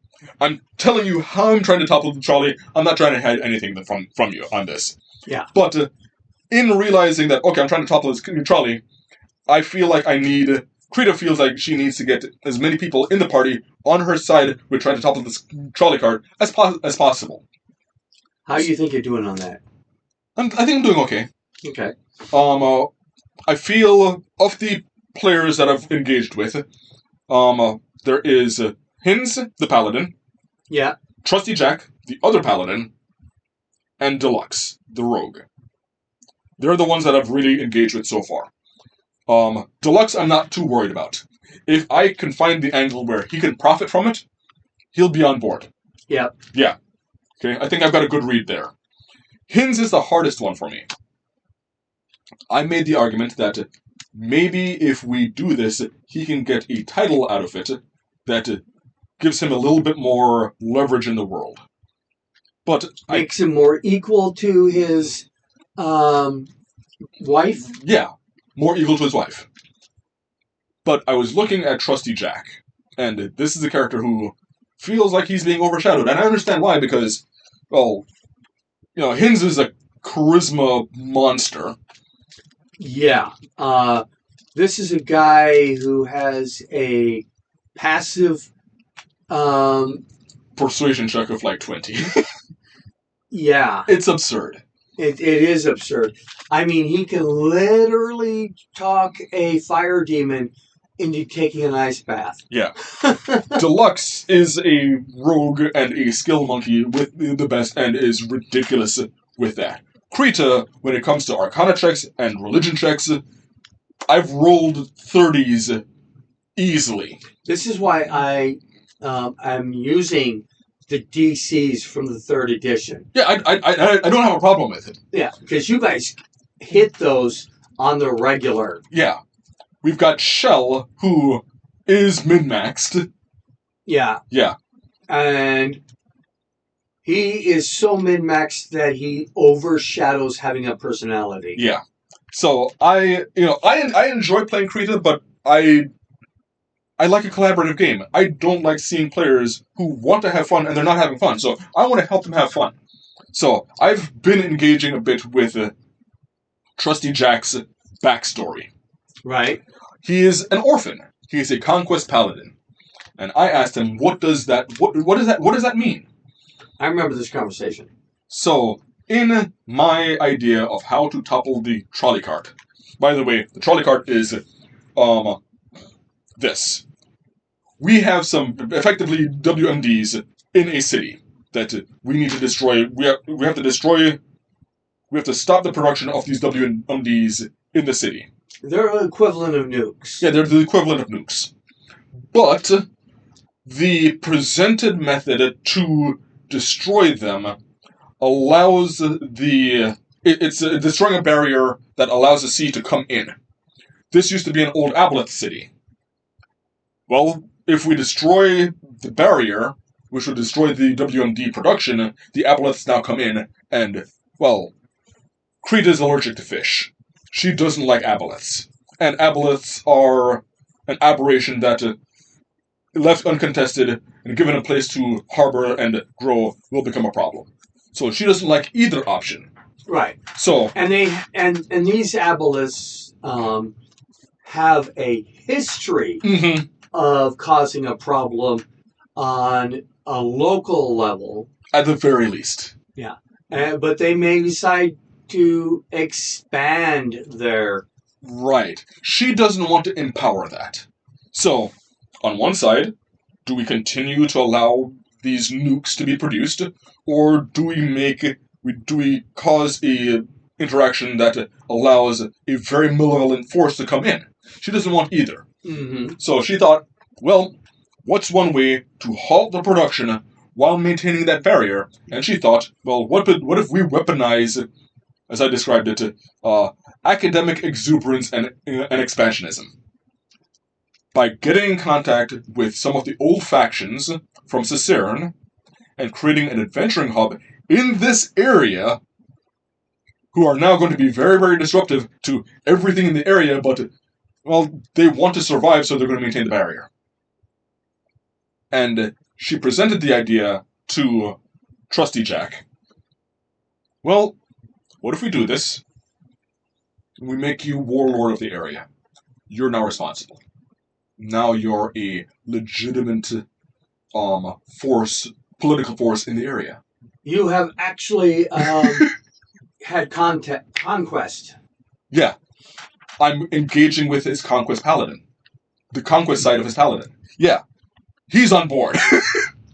He's on board now. Yeah. And I see that. Mm-hmm. I see flaws, which I'm not going to point out. Let us discover the flaws. Yeah, I mean, yeah, you're going to find out the consequences of your actions, whether they're good, bad, or neutral. Mm-hmm. And you're going to you haven't even in the decision-making tree, mm-hmm. All you've done is present a branch. Yeah. So now... and one of the reasons why I'm presenting it is so that I'm not thinking that my plan is foolproof. No. I'm trying to get this out early so that I can get as many eyes on it to see, well, what flaws are you seeing? How can we correct this? Can we make the best possible plan possible that, maybe find some of my blind spots and we correct them before we implement it? Yeah. Yeah. And we'll see how your character arc goes. Well, she's trying her hardest to not be evil, but, sometimes you scheme. Sometimes you scheme. Well, a good guy can scheme. Yeah. There was a Twilight Zone episode mm-hmm. where the entity comes down and offers this person a trade for their soul. Mm-hmm. And so I don't remember what the person wanted. Mm-hmm. It may have been wealth, or it really doesn't matter what they wanted. Yeah. But, so the person has this plan. I am from now on, now that I've got what I want out of this entity, I am going to be lawful good, per se. And he is going to be the best of all people. He's going to just focus on doing good for good's sake, mm-hmm. constantly until it's time to collect. Yeah. So eventually, the entity shows up on time. Mm-hmm. I am here to collect your soul. Mm-hmm. And he says, but I've done so good, you can't take me to hell. Who said they are the only ones allowed to make deals? Exactly. Exactly. We got exactly what we wanted. We made you a good person. And we're taking you to heaven. This is one of the things that I love is I feel like when we pigeonhole character archetypes, like, oh, the good guy can't manipulate. Yes, they can. They absolutely can. Oh, yeah. It's a matter of, what you're doing and how you're doing it and why. You've seen the comic, How to Be a Mind Reaver. Yes. And not 90%, but at least 50%, if not 75% of his mind control mm-hmm. is just psychology. Yeah. And he teaches mind control to these kids. Mm-hmm. And she's learning that Mind control is things like giving somebody a compliment and elevating their mood. Yeah, that's included. Yeah. Yeah. Or getting somebody to do something for you by presenting a reason, whether real or not. I need this tunnel cleared out, so I'm going to put a couple pieces of treasure in the rubble so that they'll go, oh, we got to dig deeper. And suddenly it's all emptied out. Yeah. And on that note, before we run out of time, I want to point out a real-life example of me being a manipulator. Okay? This is something that I am actively doing in the world, in society. Okay? As I go about my day, will find people. I'm not searching them out, I just come across them. And I'll notice that, they'll have something about them that I can tell that was a conscious decision. Okay? Maybe their earrings, maybe their shirt that they're wearing, or maybe the nails. Right. I'll compliment them. I do the same thing. Yeah. Every time I go out, I look for reasons to compliment people. And the reason why I do it is I want people to feel good about who they are. I feel that's a positive thing in the world. But you can't just sometimes it isn't just I'm going to feel good about myself. Sometimes you need someone outside of you to say, that's cool. And it wouldn't be just I like your nails, and no, I'll go into that was a really good, I need to be able to legitimately feel good about the decision that they made. Yeah. Because then it comes off as authentic. The, probably the most effective moment of manipulation I ever did in that aspect wasn't even a compliment. I was wearing my mask because at the time it was very prudent to be wearing masks. Yes. The person I was talking to had obviously chosen not to wear a mask. I'm not going to talk about any of the implications of that. But I will say that this person was getting groceries and just piling them in her hands. And it was getting awkward. Yeah. So I walked up and I said, "Excuse me, ma'am." And she's now ready for a fight. Because I'm wearing a mask. She's not. Yeah. This is going to be all about politics and stuff. She's like, "What?" And I go, "Would you like a basket?" And she was so shocked that somebody did something nice for her. Yeah. Instead of doing a political argument. Yeah. That, she mentioned it. She's like, "I really wasn't expecting that. This has made my day." Yeah. Because there was a simple act of kindness when she was expecting hostility. Yeah. So speaking of character arcs, as we wrap this up, sometimes be the positive you want to be in the world. Be the positive arc you want to be in the world. Yeah. Yeah. So after this, we've got traps and riddles, and then unboxing. And yes. We're going to have a fun unboxing, I think. Yes. Something literally just came in. Yeah. While we're recording the show, the last piece of this unboxing showed up. Yeah. So, yay me. Yes. So, after these messages, we'll be right back. Welcome back to the RPG Talk Show. We are going into traps and riddles, and you said you have faith in me. I have faith in you.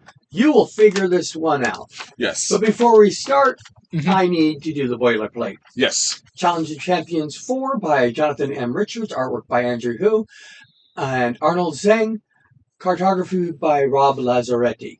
Dungeon Magazine, March 2004, issue 108, volume 18, number 3.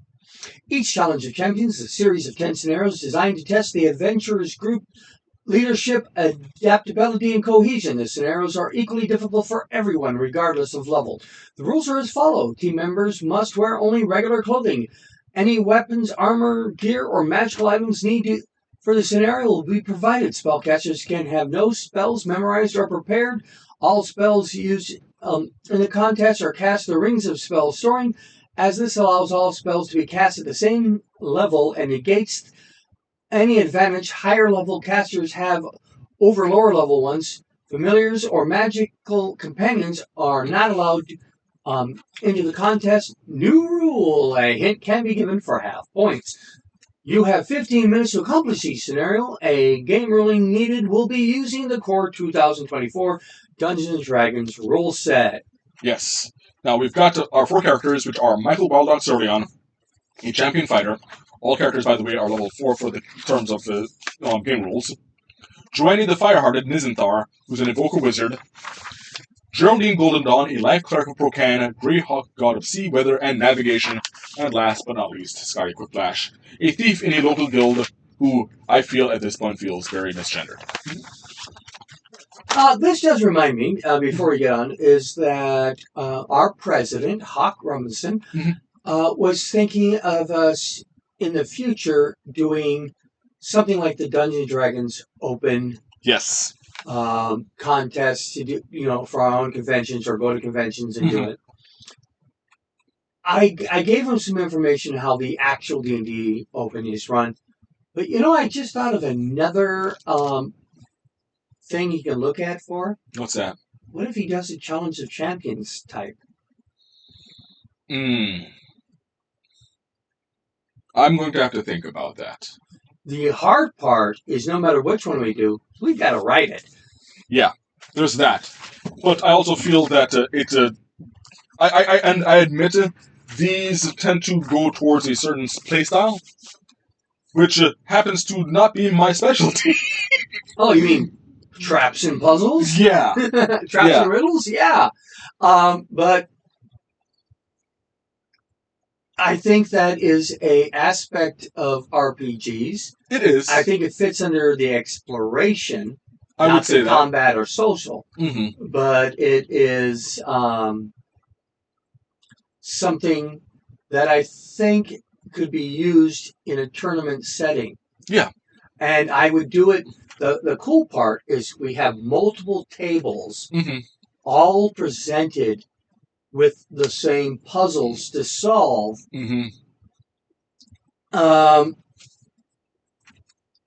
Yeah. Yeah. I feel like there's a lot of brainstorming that still needs to be done for that. But there's going to be a lot of brainstorming no matter how we do it. Yeah. If we do a standard role-playing, but hit the guideposts and accomplish certain objectives along the way, in which you get points for it, and Hawk wants a less points-driven solution. Yeah, he wants it more camaraderie, and I believe he quoted specifically like the British Bake Off. Right. So I would want to see a couple of episodes of that to get the vibes of that. I've already seen a couple episodes of that, so I got the vibe. But what he's looking for is where there's no competition among the players. There's no backstabbing and sabotaging the other players. It's less black-hearted. Right. And when you do, he also wants elimination down where you get to one final player, which that's where you're going to get most of the infighting and stuff. When you are doing like in the Dungeons & Dragons Open, or you doing it like Challenge of Champions, where it's a team event, the team isn't going to be backfighting and stabbing each other because they all want to win together. Yeah. So we have a final team that wins. There's no backstabbing.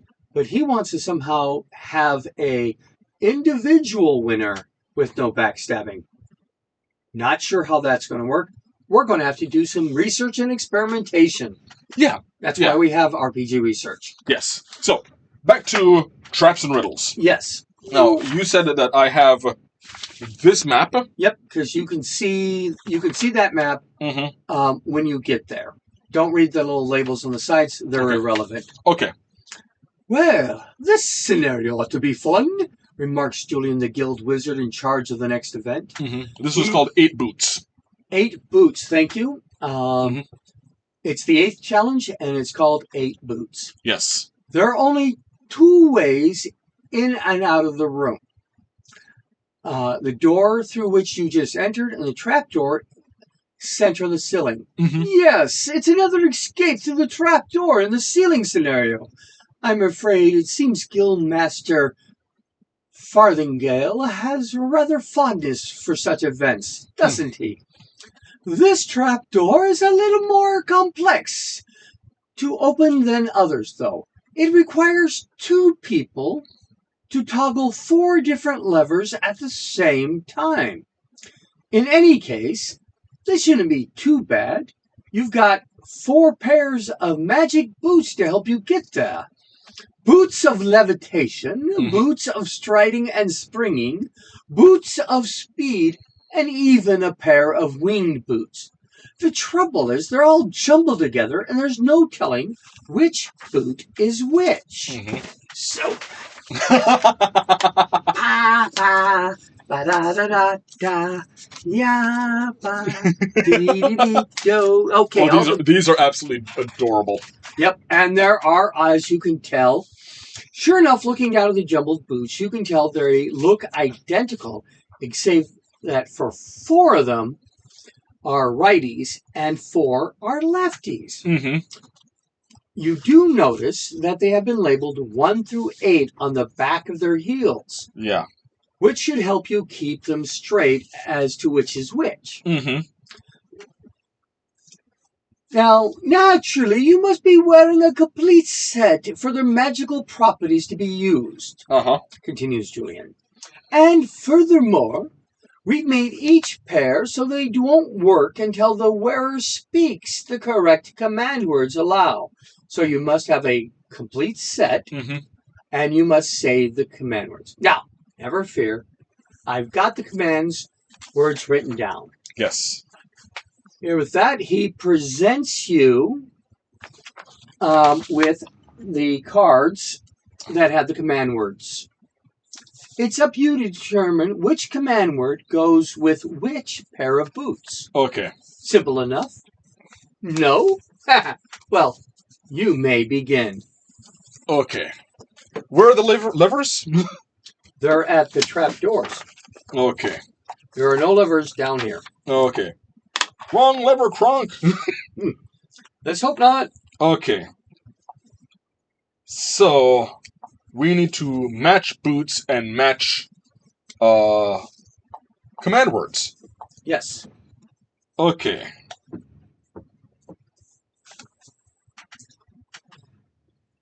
Interesting. So, this is more complicated than you let on.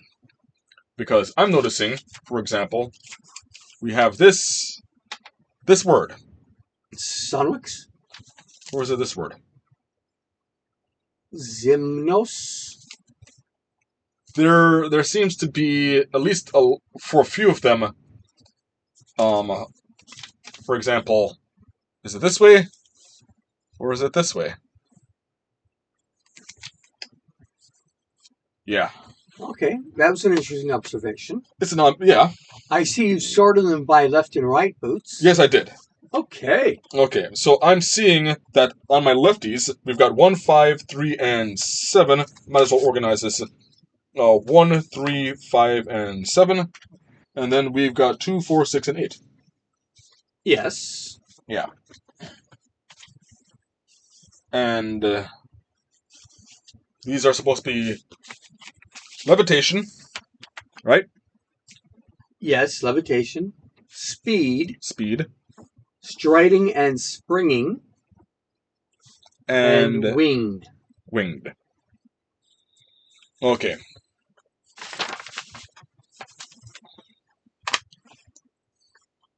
Okay.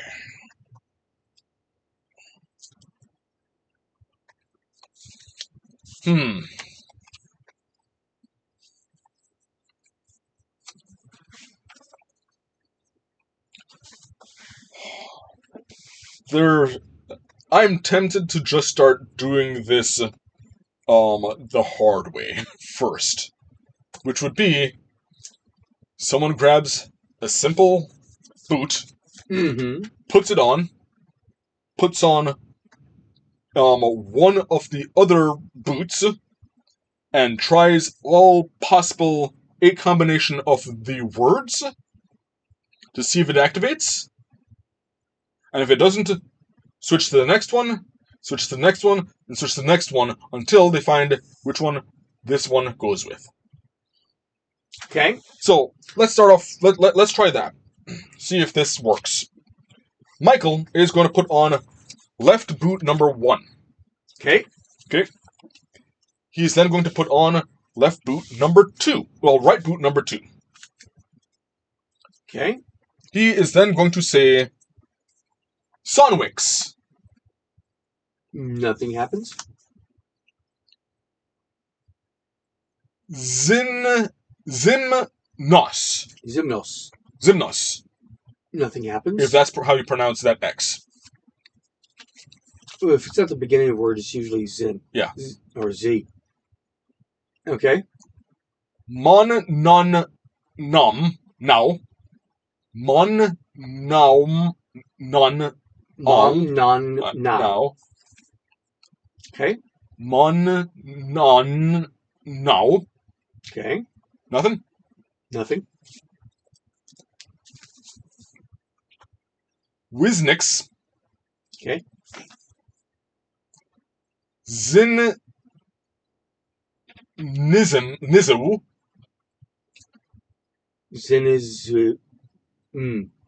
Zenism. Zinism.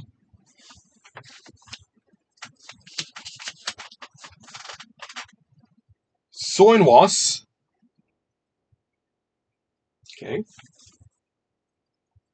Sau Noise. Nios. Some noise. Some noise.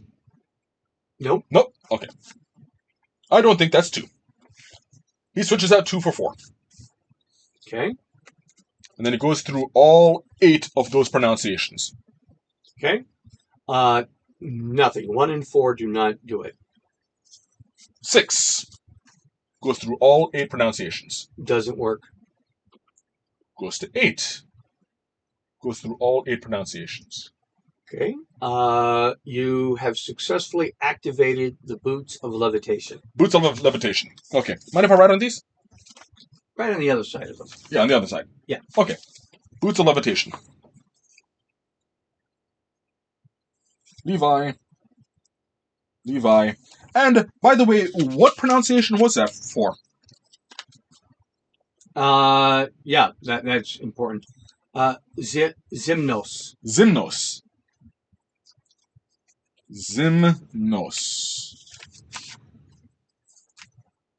Zimnos. And now I've eliminated, and now I'm down to 3 and 3. Well, yeah, you got 3 lefts, 3 rights. Yes. Okay. Next,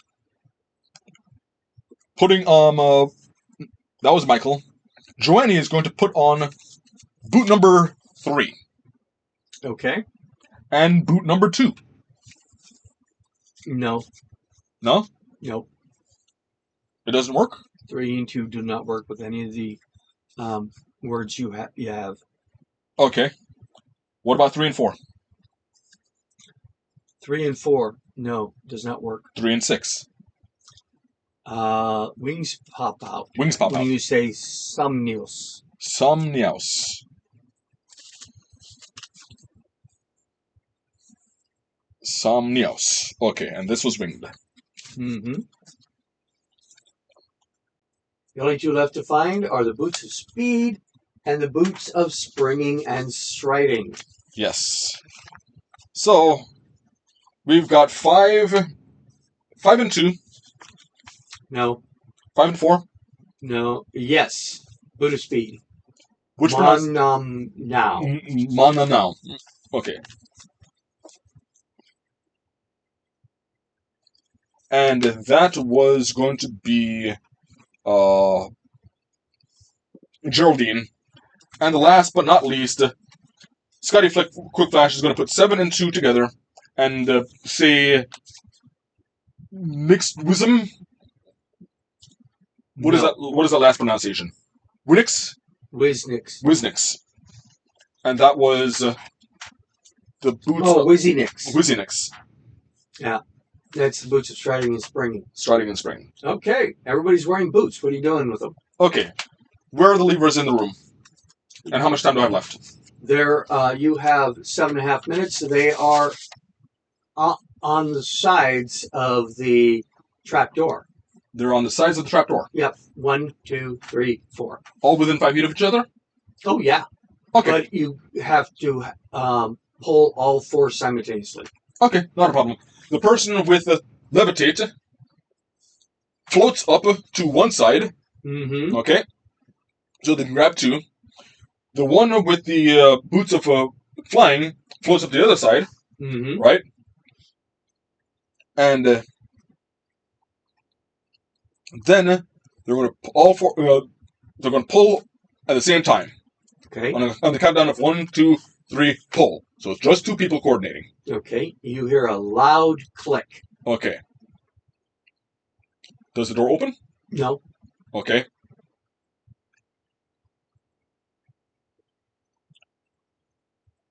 The person who has the boots of stringing and striding are going to jump and grab onto the boots of the boots of levitation and climb up. One moment. Can it hold 2 people? You can jump up to 30 feet, and speed is 30, unless speed is higher. Speed isn't reduced when you carry excess carrying capacity and everything. Once on each of your turns, you can jump up to 30 feet by only spending 10 feet of movement. And how high did we say the ceilings were?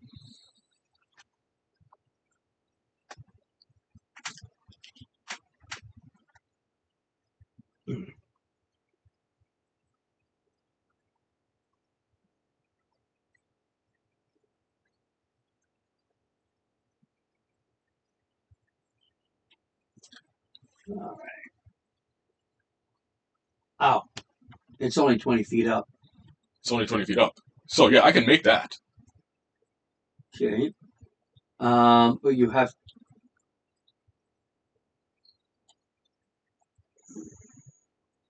I don't know if you can do a standing long jump that way. I'm not even trying to get to the trapdoor. Yeah. I'm trying to get to the bottom of the feet, which means if it's 20 feet Mm-hmm. and they are say 5 feet, I just need to get 15 feet. Well, no, I have to get 10 feet to get to the bottom of their shoes. Yeah. To then lift Okay, up. it's good. Okay. So give me an athletics check to climb up somebody's body. I need an athletics check from the person that's climbing and the person who's trying to hang on to those levers. No, you don't, because they're flying or levitation keep them up. So I said, I forgot who has what. I'm going to decide right now who has what. Okay. Michael had the first one. And that was the levitation. So he currently has the boots of levitation. Joannie had the second one. The second one was the wing boots. Geraldine has the third one, which is the boots of speed, which means Scotty Quickflash is the one who jumped. And you needed an athletics check? Yes. Just to climb up the body. Okay. +3. 19. Okay. You successfully climb up and you are hugging this person's front or back? Front. Okay. Okay. So and belly to belly. Belly to belly. And holding on, trying to push the flap open. Okay. You push open the flap. It just comes up and slides to the side. Okay. Which could have been done by the 2 people hanging there. Don't worry. It's irrelevant. Yeah. Move on. Okay. I'm going to check something now. With the 2 of them, they're going to let go of the 2 things and see if the thing closes. No. No? Because it literally comes up and slides to the side. Okay. Scotty's going to climb out. Okay. Okay. So Scotty's out. Mm-hmm. Who has the boots of speed? I believe that is Geraldine. Geraldine is going to the person with the boots of levitation is going to levitate down, mm-hmm. and like an elevator, bring Geraldine up. Okay. Then, well, we've got 2 out. The person with the wings of flying flies up. And the person with the levitation Well, brought up. went straight up the Went center? straight up with the. Okay. 2 minutes and 20 seconds to spare. Okay. Was there an easier way to do this? Yes. Okay. Slightly. There's one slightly easier way to do it. Okay. And that was to stop trying to figure out what boots are which once you had the levitation and wing boots. The other boots didn't do anything that was necessary because you could have always flown down and picked up the other 2. Okay. And that would have actually been faster. Yeah, I figured, but I also didn't. How should I put this? I didn't trust the mechanism of that trap door. Yeah. So how the trapdoor works is that each lever, when they're in position A, is holding a piece of metal over it so that it can't open. Yeah. You pull the levers go aside, but it's designed that you have to pull all of them at the same time or they won't pull. Right. And then after that, you literally just push up on the bottom and throw the thing aside because there's no hinge. Yeah. There's no attachment. But I didn't have that information, and you have conditioned me with these to not trust it. So I was prepared that if I had to use the boots of striding, while 2 people maintained that door open, I could get out. Yes. Because what I was going to do was, if it required that, I was going to have 2 people maintaining that open, push open, check to see is it going to flat back down, climb back down, and, for the person with speed, they'd use 2 people as a ladder up. 2 people as a ladder up, 1 person as a ladder up, and then 2 people up on the top, grabbing the 2 people who are floating and dragging them through. That sounds fair. Yeah. Because I don't trust the proctors anymore. Well, the proctors you shouldn't trust. You can trust me. More or less. In-game or out-of-game? I said more or less. Yes. So, that was Traps and Riddles. Okay? Yes, so we're going to go on to the part that I've been just begging for. Yeah. You've been practically been salivating. So. Nothing wrong with that. Well, do you want to do what's in that box first? Or do you want me to... No, we should start with this. Okay. Because the things that are open lead to this one. Yes. Now... so why don't you give me a primer on this product? Okay. Well, this product is a strange one in how it was made or designed. So the real core of these books are the hardbound books. These. So this would be the Herbalist Primer. Herbalist Primer is the first in the series. Then came out the Geologist Primer. Now, I got, for both of these, I got all the little extra doodads. Yeah. But I only brought you the other ones that, for the Geologist, because you only need the examples once. Yeah. So, the only thing missing there is, and it must, I don't know where it is, but it was supposed to be around here, because I brought it down, I know. There's a poster that goes with them. Oh, okay. I do not see it. So the Primer series is written by Anna Urbanik and Jacob Wise, W-I-S-Z. It is produced by Double Proficiency, published by Hunters Entertainment, and sold by Renegade Game Studios. Okay. And there's a couple of, I'm noticing in here, there's a couple of whimsical ones. We've got the Bedrock Lullaby and the Geologist Coloring Book. Right. Now, the Bedrock Lullaby is a module. It is? Yeah, and there may be a second module in there as well. That's adorable, by the way. Yeah, that's your pet rock or pet geode.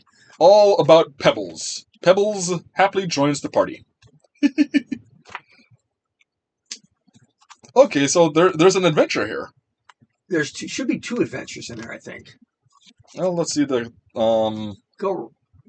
the contents: Sheila and Pebbles, game information, how to adjust creature stats, story modules. Page 4. Let's see here. We got random encounters, large enemy. Each story part excerpt, except the opening and the finale, can be approached in any order at any time. Okay, so it looks like there's multiple. Wait, there was, I think it's in there somewhere, the Pebbles of Adventure, which is ideas, just ideas for adventures, not filled out like the actual module there. So you got the coloring book, so you can, it's a way to study. Yeah. You color them in. And these are fairly detailed. Yeah, and the actual pictures are available in the book. So you want to color them so that you remember what they look like better. Yeah, that is a very interesting way to study, because then you're understanding, for example, with Bismuth. Okay? Yeah. Bismuth, I know, is incredibly colorful. It's rainbow. It's a solid rainbow. Yeah, but it's not just random rainbows. Yeah. So, in placing the coloring, you're thinking, it makes you think about, okay, how is this coloration happening? There's a lot going on there. I love that. Yeah. Now, why do you need a study guide to learn all this stuff? Well, the Herbalist Handbook and the Geologist, and in fact, all of the natural worlds are based on real-world herbalism, real-world genealogy, and so you can actually, if you look at that one there's bay. Yeah, this is the bay. And we're used to like bay leaves. Yeah. Which you can use in cooking. And we use this. It gives the family habitat, the size, the life cycle, foraging, the flowers. For example, the bay leaf, the flowers are pale yellow-green, male on and female on separate plants, and leaves. And it gives you a description, and it gives you, how large you generally are. Right. But now, also, there's color codes on to the right of that. Can I see that so I can... Yeah, I have to translate it from my memory. All right. The green means healing. The protection, edible, is that symbol there. Okay. If it doesn't have the symbol, it doesn't have it. And let's go. I'm pretty sure there's a key in there somewhere. There is a key. I was trying to find it. There is a lore primer. You Google the basics of botany. It tells you about the different shapes. All of these books were edited by experts in their fields. Yeah. And sample on 41. I think that's where our thing is. Let's see. 33, 37. Oh yeah, symbols. Okay.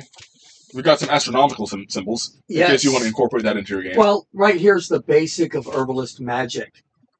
Based on real world magic systems. Yeah.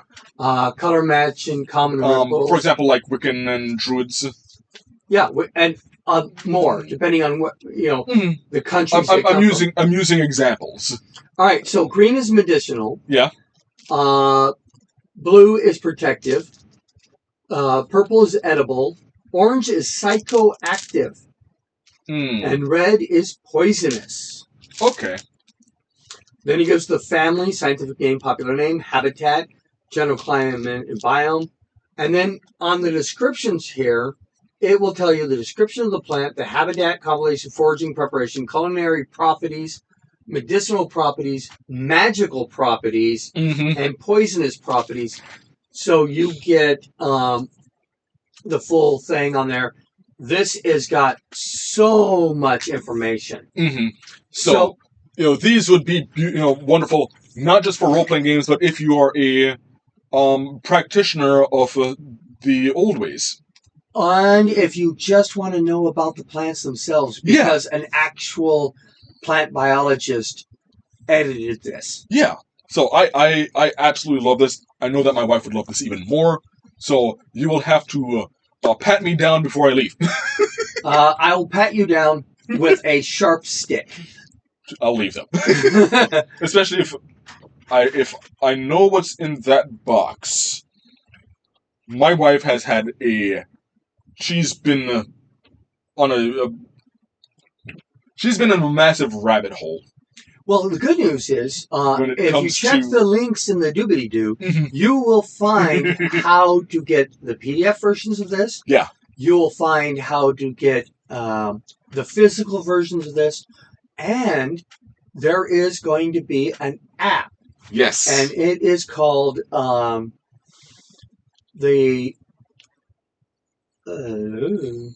it is called the Natural World app. The Natural World app. And I believe the app itself is free, and you're going to have to pay $10 for each book, which is less than you paid for the hardback in the first place. Okay.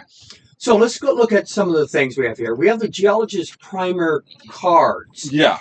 So these are another study tool, so that you can go ahead and open that up, pull out some cards. Pick a card, any card. Yeah, it's like the coloring book, but... Let's cut to Jasper. So that is telling you about it. The symbols are on the left, just like you'll find in the book. Yeah. The basic descriptions. This is to study and kind of memorize these things. Oh, yeah. So, for example, Jasper, and it's funny because we were watching Steven Universe yesterday. Yeah. And we got to the Jasper episodes. A common opaque mineral in a variety of colors, usually red or brown. It brings protection from accidents and poisons, restores health, and banishes ghosts. Industrial, cutting tools, needles, and drills. Decorative, semi-precious gemstones, jewelry, carving materials. Magical, red, cures fevers and poisons, prevents intoxication, protects from attacks. Green, helps in conception and childbirth, restores health, identifies diseases, brings luck. Ocean, attracts rain, protects from drowning, aids divination. Blue, banishes ghosts, counteracts mind magic. Brown, brings stability, centers, and grounds. Category, silicate mineral, primary components, quartz and chalcedon. Formula, SiO2. Crystal system, hexagonal. And yeah, there's a bunch of information here. Yeah, and one of the things is these work better with different role-playing games. Yes. For example, Lord of the Rings or the One Ring role-playing game. Oh, by the way, I just realized. Or MERPs. The artwork's on the other side, yes. Yeah, the artwork's on the other side. Yeah, that's Jasper. So, you can use the card, you look at the picture, and then you identify it and all of its properties. I believe the word actually is on the front telling you what it is. Yeah, so right on front, we've got a gate. And then all the steps. So that, again, another study tool or a little thing for primer. Yeah. Go ahead. There, you got all the little different things we said. We have the coloring book. Yeah, and we've got the notebooks. And the notebooks. So open one of those. Yeah. So this is where it's like a study guide. Yeah. Or a field guide. Yeah. You can do this for ones that you've come across. I would use it that way. Yeah. If I come across something, I would draw it in there, write it, and then write up the properties from there. It is... So that's the geology? Yeah, that's the geologist notebook. Okay, show them the herbology. So, we've got a picture right here. Okay. And let's flip to a random page. Yep, and it's the same kind of thing. for the herbs and all that stuff is there. Yeah. Give me the herbalist Primer? primer. Yep. There you go. Now, what I don't have, because we seem to have misplaced it, I don't have the geologist poster, but there's also herbalist poster, Mm-hmm. and I'm pretty sure it's in here at the beginning. Yeah. No. Darn it. All right. There is a poster that basically shows every herb that's in the book. Yeah. So everything you see on those cards Mm-hmm. is on the poster. Yeah. And there's a ton of them. Yeah. So each one of them comes with that. Okay. So, what's in the box? Well, open it up and find out. This is the latest. This is the latest one. It just came out. I had pre-ordered. Mm-hmm. So this, and they said I wouldn't get this until Friday. Not Friday. Yeah, it's Monday, and I got this, so I'll hand it to you to open. Give me a moment. Let me get these out of the way. And you can discover the wonders of there. Now, after we look at this one, Mm-hmm. which I did not get all the extra things there, because that was getting expensive. Yeah. Do you have a sharp, pointy object? Don't you have a... oh, it's over here. There we go. It's not sharp, but it will work. If I have to, I'll give you an actual knife. But I just need something to, break the pierce seal. the plastic. Yeah. Trust me, I've worked retail and warehouses enough that I just don't want my thumbnail. I don't want to use my thumbnail. Well, your thumbnails are tiny. You couldn't even get them underneath anything. You'd think that.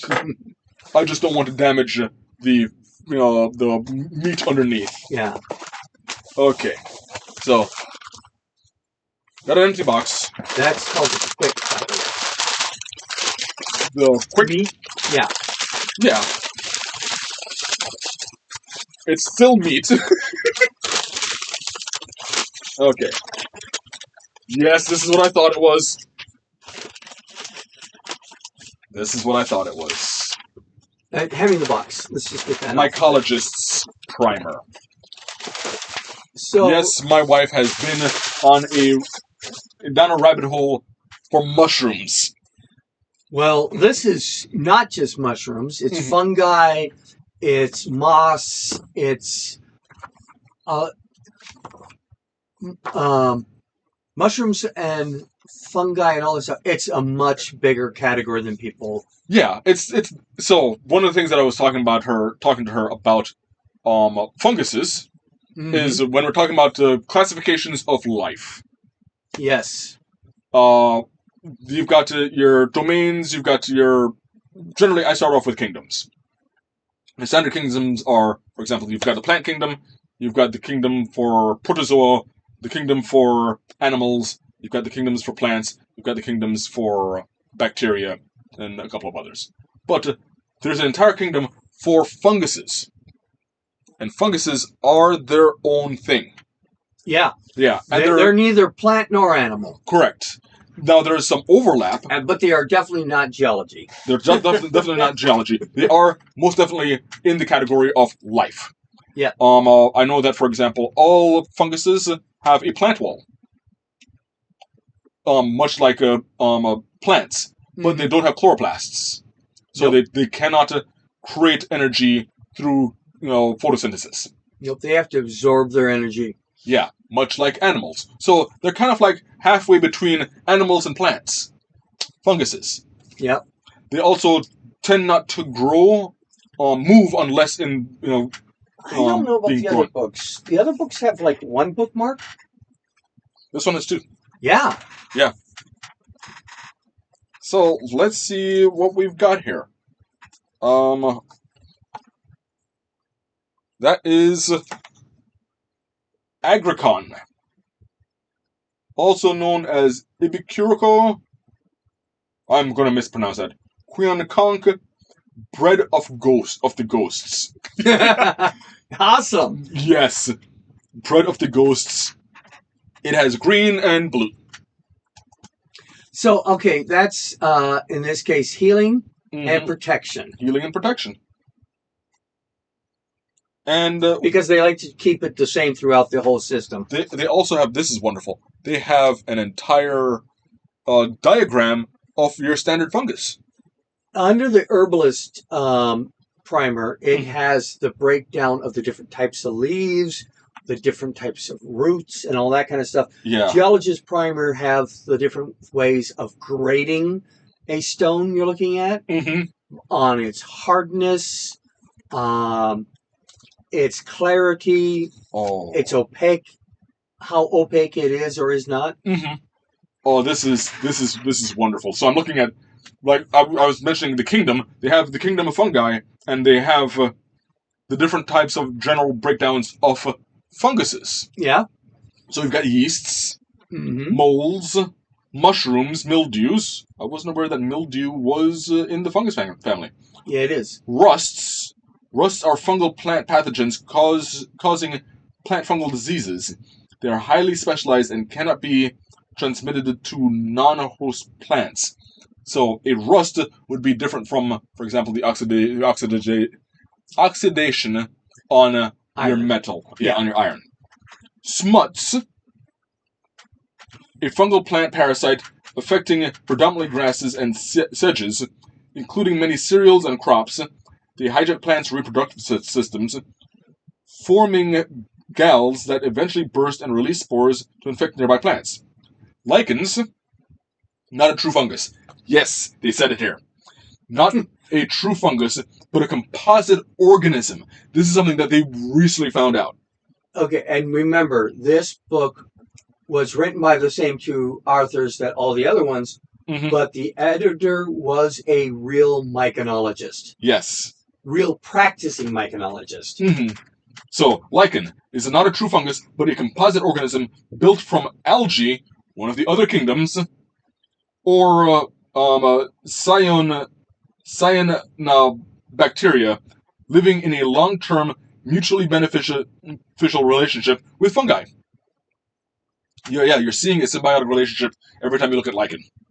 And then you got slime mold. Is there anything on the back? Yeah. Yeah, the only thing that's missing is his jellies. Yes. Gelatinous cube fan. All right. Lobster, mushrooms. Oh, jeez. I love this. And again, it has its properties, how it's used in basically in herbalism. Yeah. Because, potions and things like that, potions and poultices and things like that for the medicinal values. But it also is going to go into the magical things like, fairy rings. So I have a question for you. I'm gonna put you on the spot here. Oh no, because the answer is I don't know. But I'm gonna hand this to you. Okay. Okay. I want you to flip to a random fungus. Okay. Okay, fungus. Yeah. Well, let me see here. Because they might have a breakdown. That would help me find fungus. Well, fungus is all of them. Oh, you're right. Everything's a fungus. Everything's a fungus in there. Yeah, it's a fungal guide. Yes. So, I opened up to a random one. Okay, which one is it? Go ahead and show the people. Okay. That is porcino. Okay? You're currently running a campaign. How would you incorporate that into our game? Well, for one thing, in our current campaign, we are deep underground. Yes. We're thousands of feet below sea level. And yet we're not even in the Underdark yet.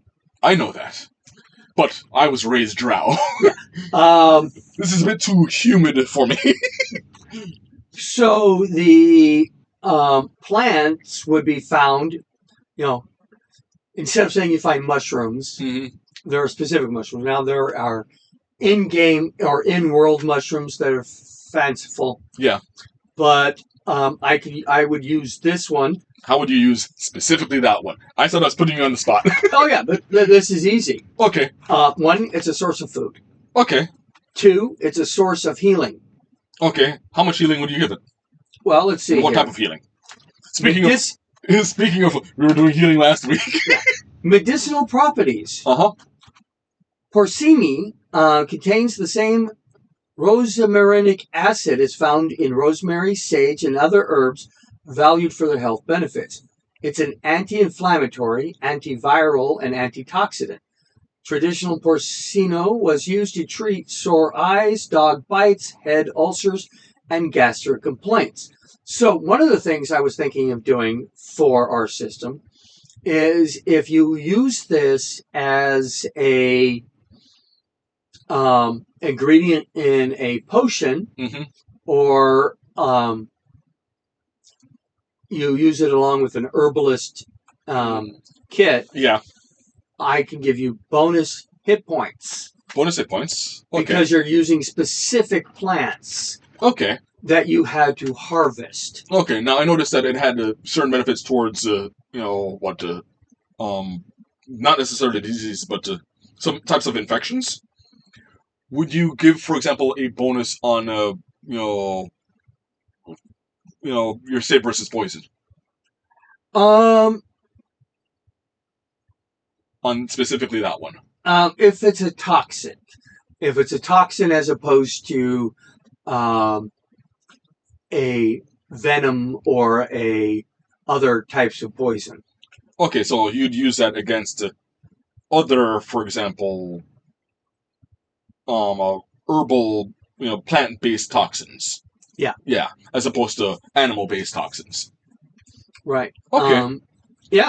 Definitely. And it has magical properties. What are the magical properties? Sturdy and dependable. Porcino is considered a noble mushroom, particularly suited for ensuring one's reliability.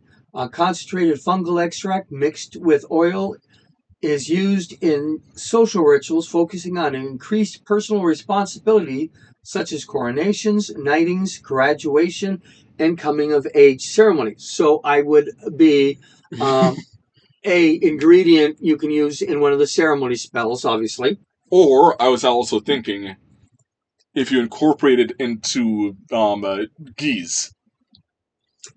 Well, the Geese spell. Yes, and some of the other controlling spells, I would,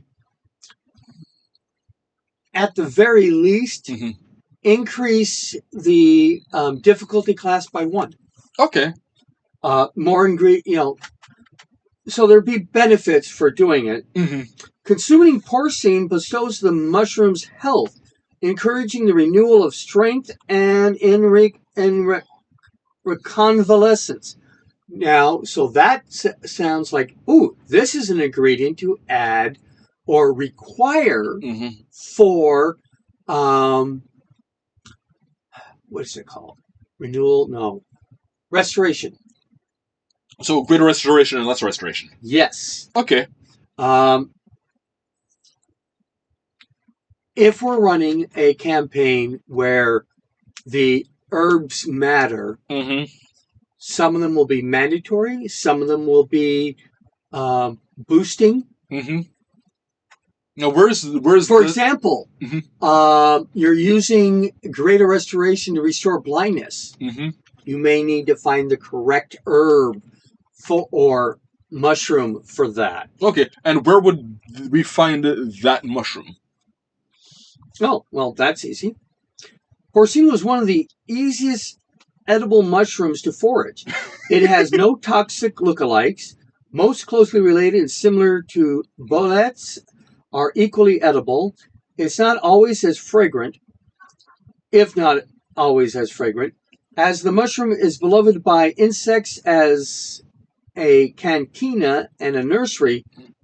Pick younger specimens. They dry well and are often hung on strings in kitchens and pantries for winter use. This is a forest plant. It's a forest plant. Okay. But there will be others that their location is more underground.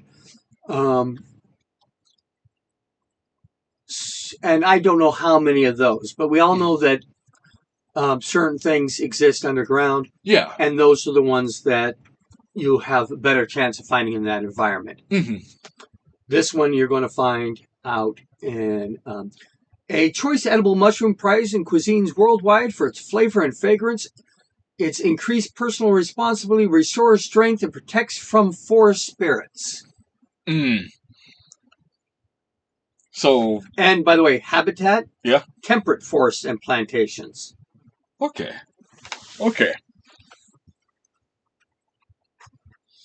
Question? No, I think that the only... Oh, that was a new one that you brought to... Saffron Palisade. Now, those, I believe, are in alphabetical order. Yeah, webcap. Is there an easy way to determine based off of, like, let's say we are in the, let's call it the Underdark. Mm-hmm. Okay? How would you determine, quickly which type of mushrooms? That's what the poster looks like. Let's say we are in the Underdark. I've come across we're in the Underdark. I've come across a bioluminescent fungus. I want to identify it. I roll. I pass. You tell me which one it is in there. Well, so for that, the best tool in here is the fungus location guide. So this breaks it down by what is found in coasts. It also breaks it down in whether it's a cold, temperate, or warm climate. Yeah. Deserts and shrublands, forests and parks. Lots of forests and parks. Fresh waters and banks. Gardens and plantations. Grasslands and fields. Marshes, mountains, urban wastes. I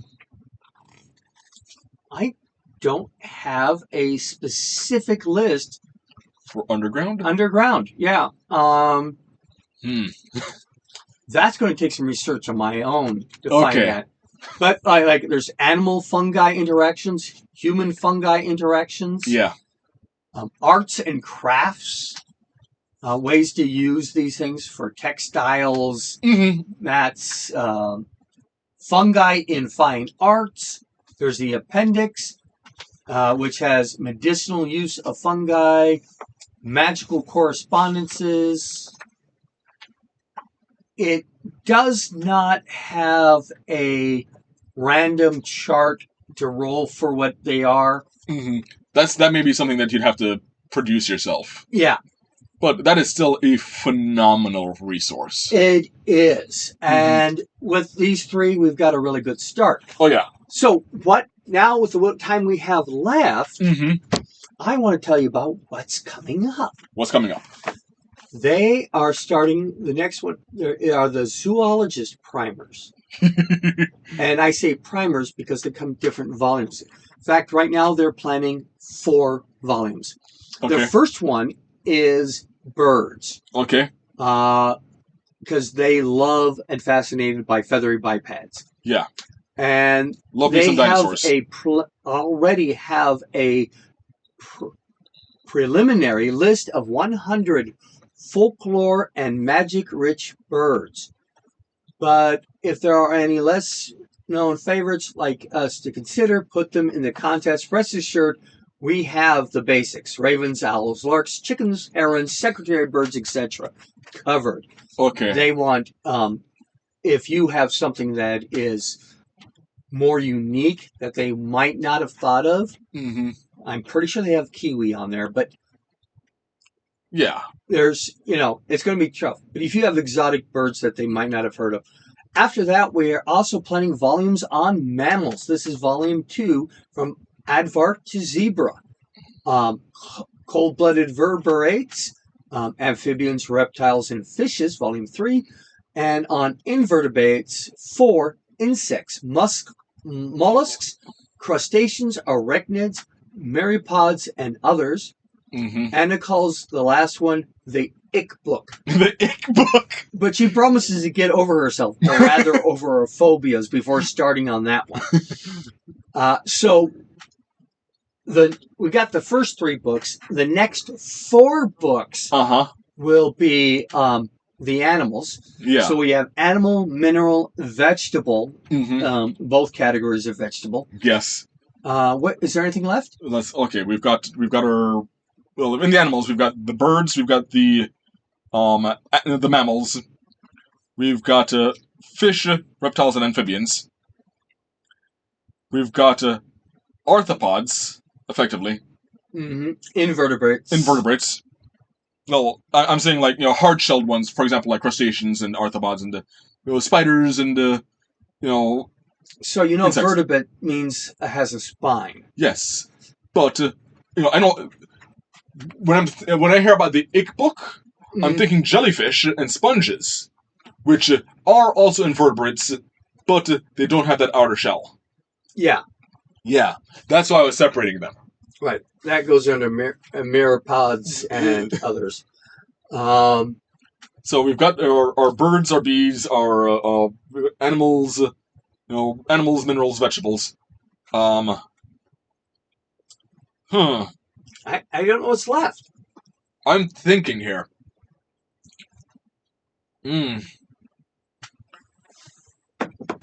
Let's see here. I have one that I think should be the next book after these four. What?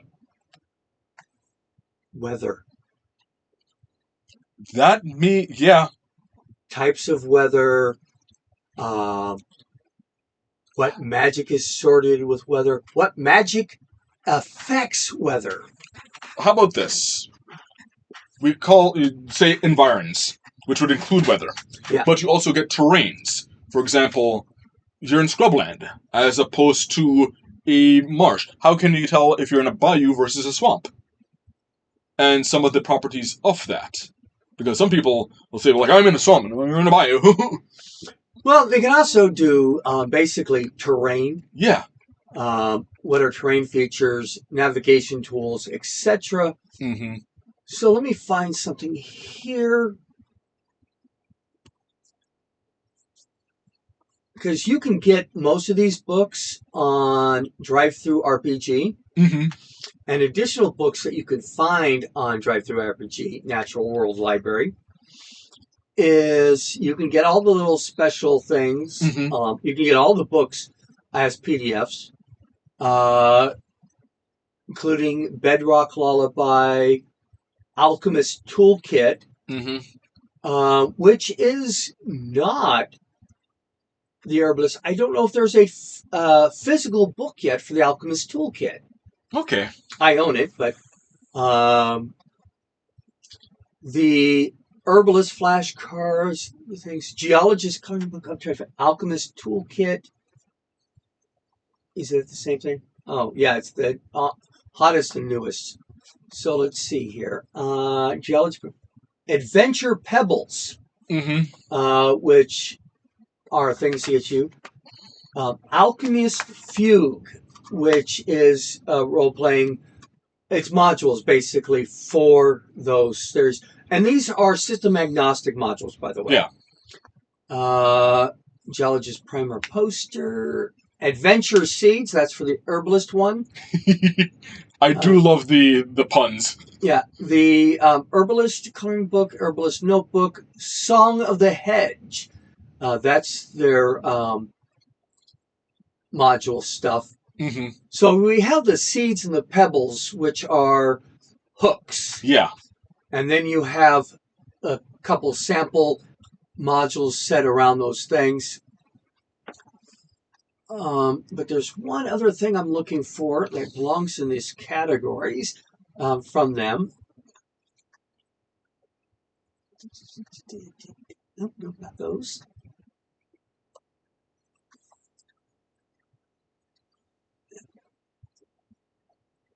I have them. I don't see where they're listed, but there were some environmental books like Coasts and those things, and it was more geared towards the herbologist.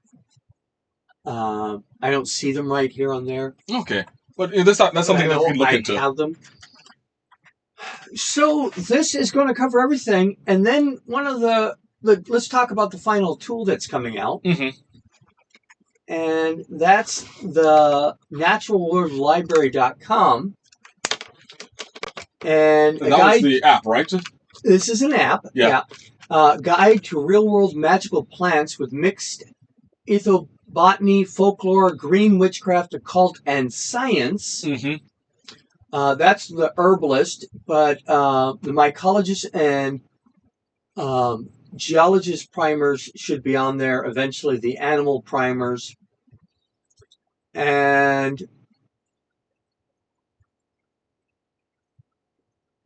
what are these? Bookmark your favorite entries and create your own collections of knowledge. Mm-hmm.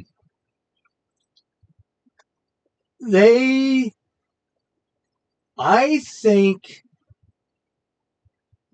after they do weather, Mm-hmm.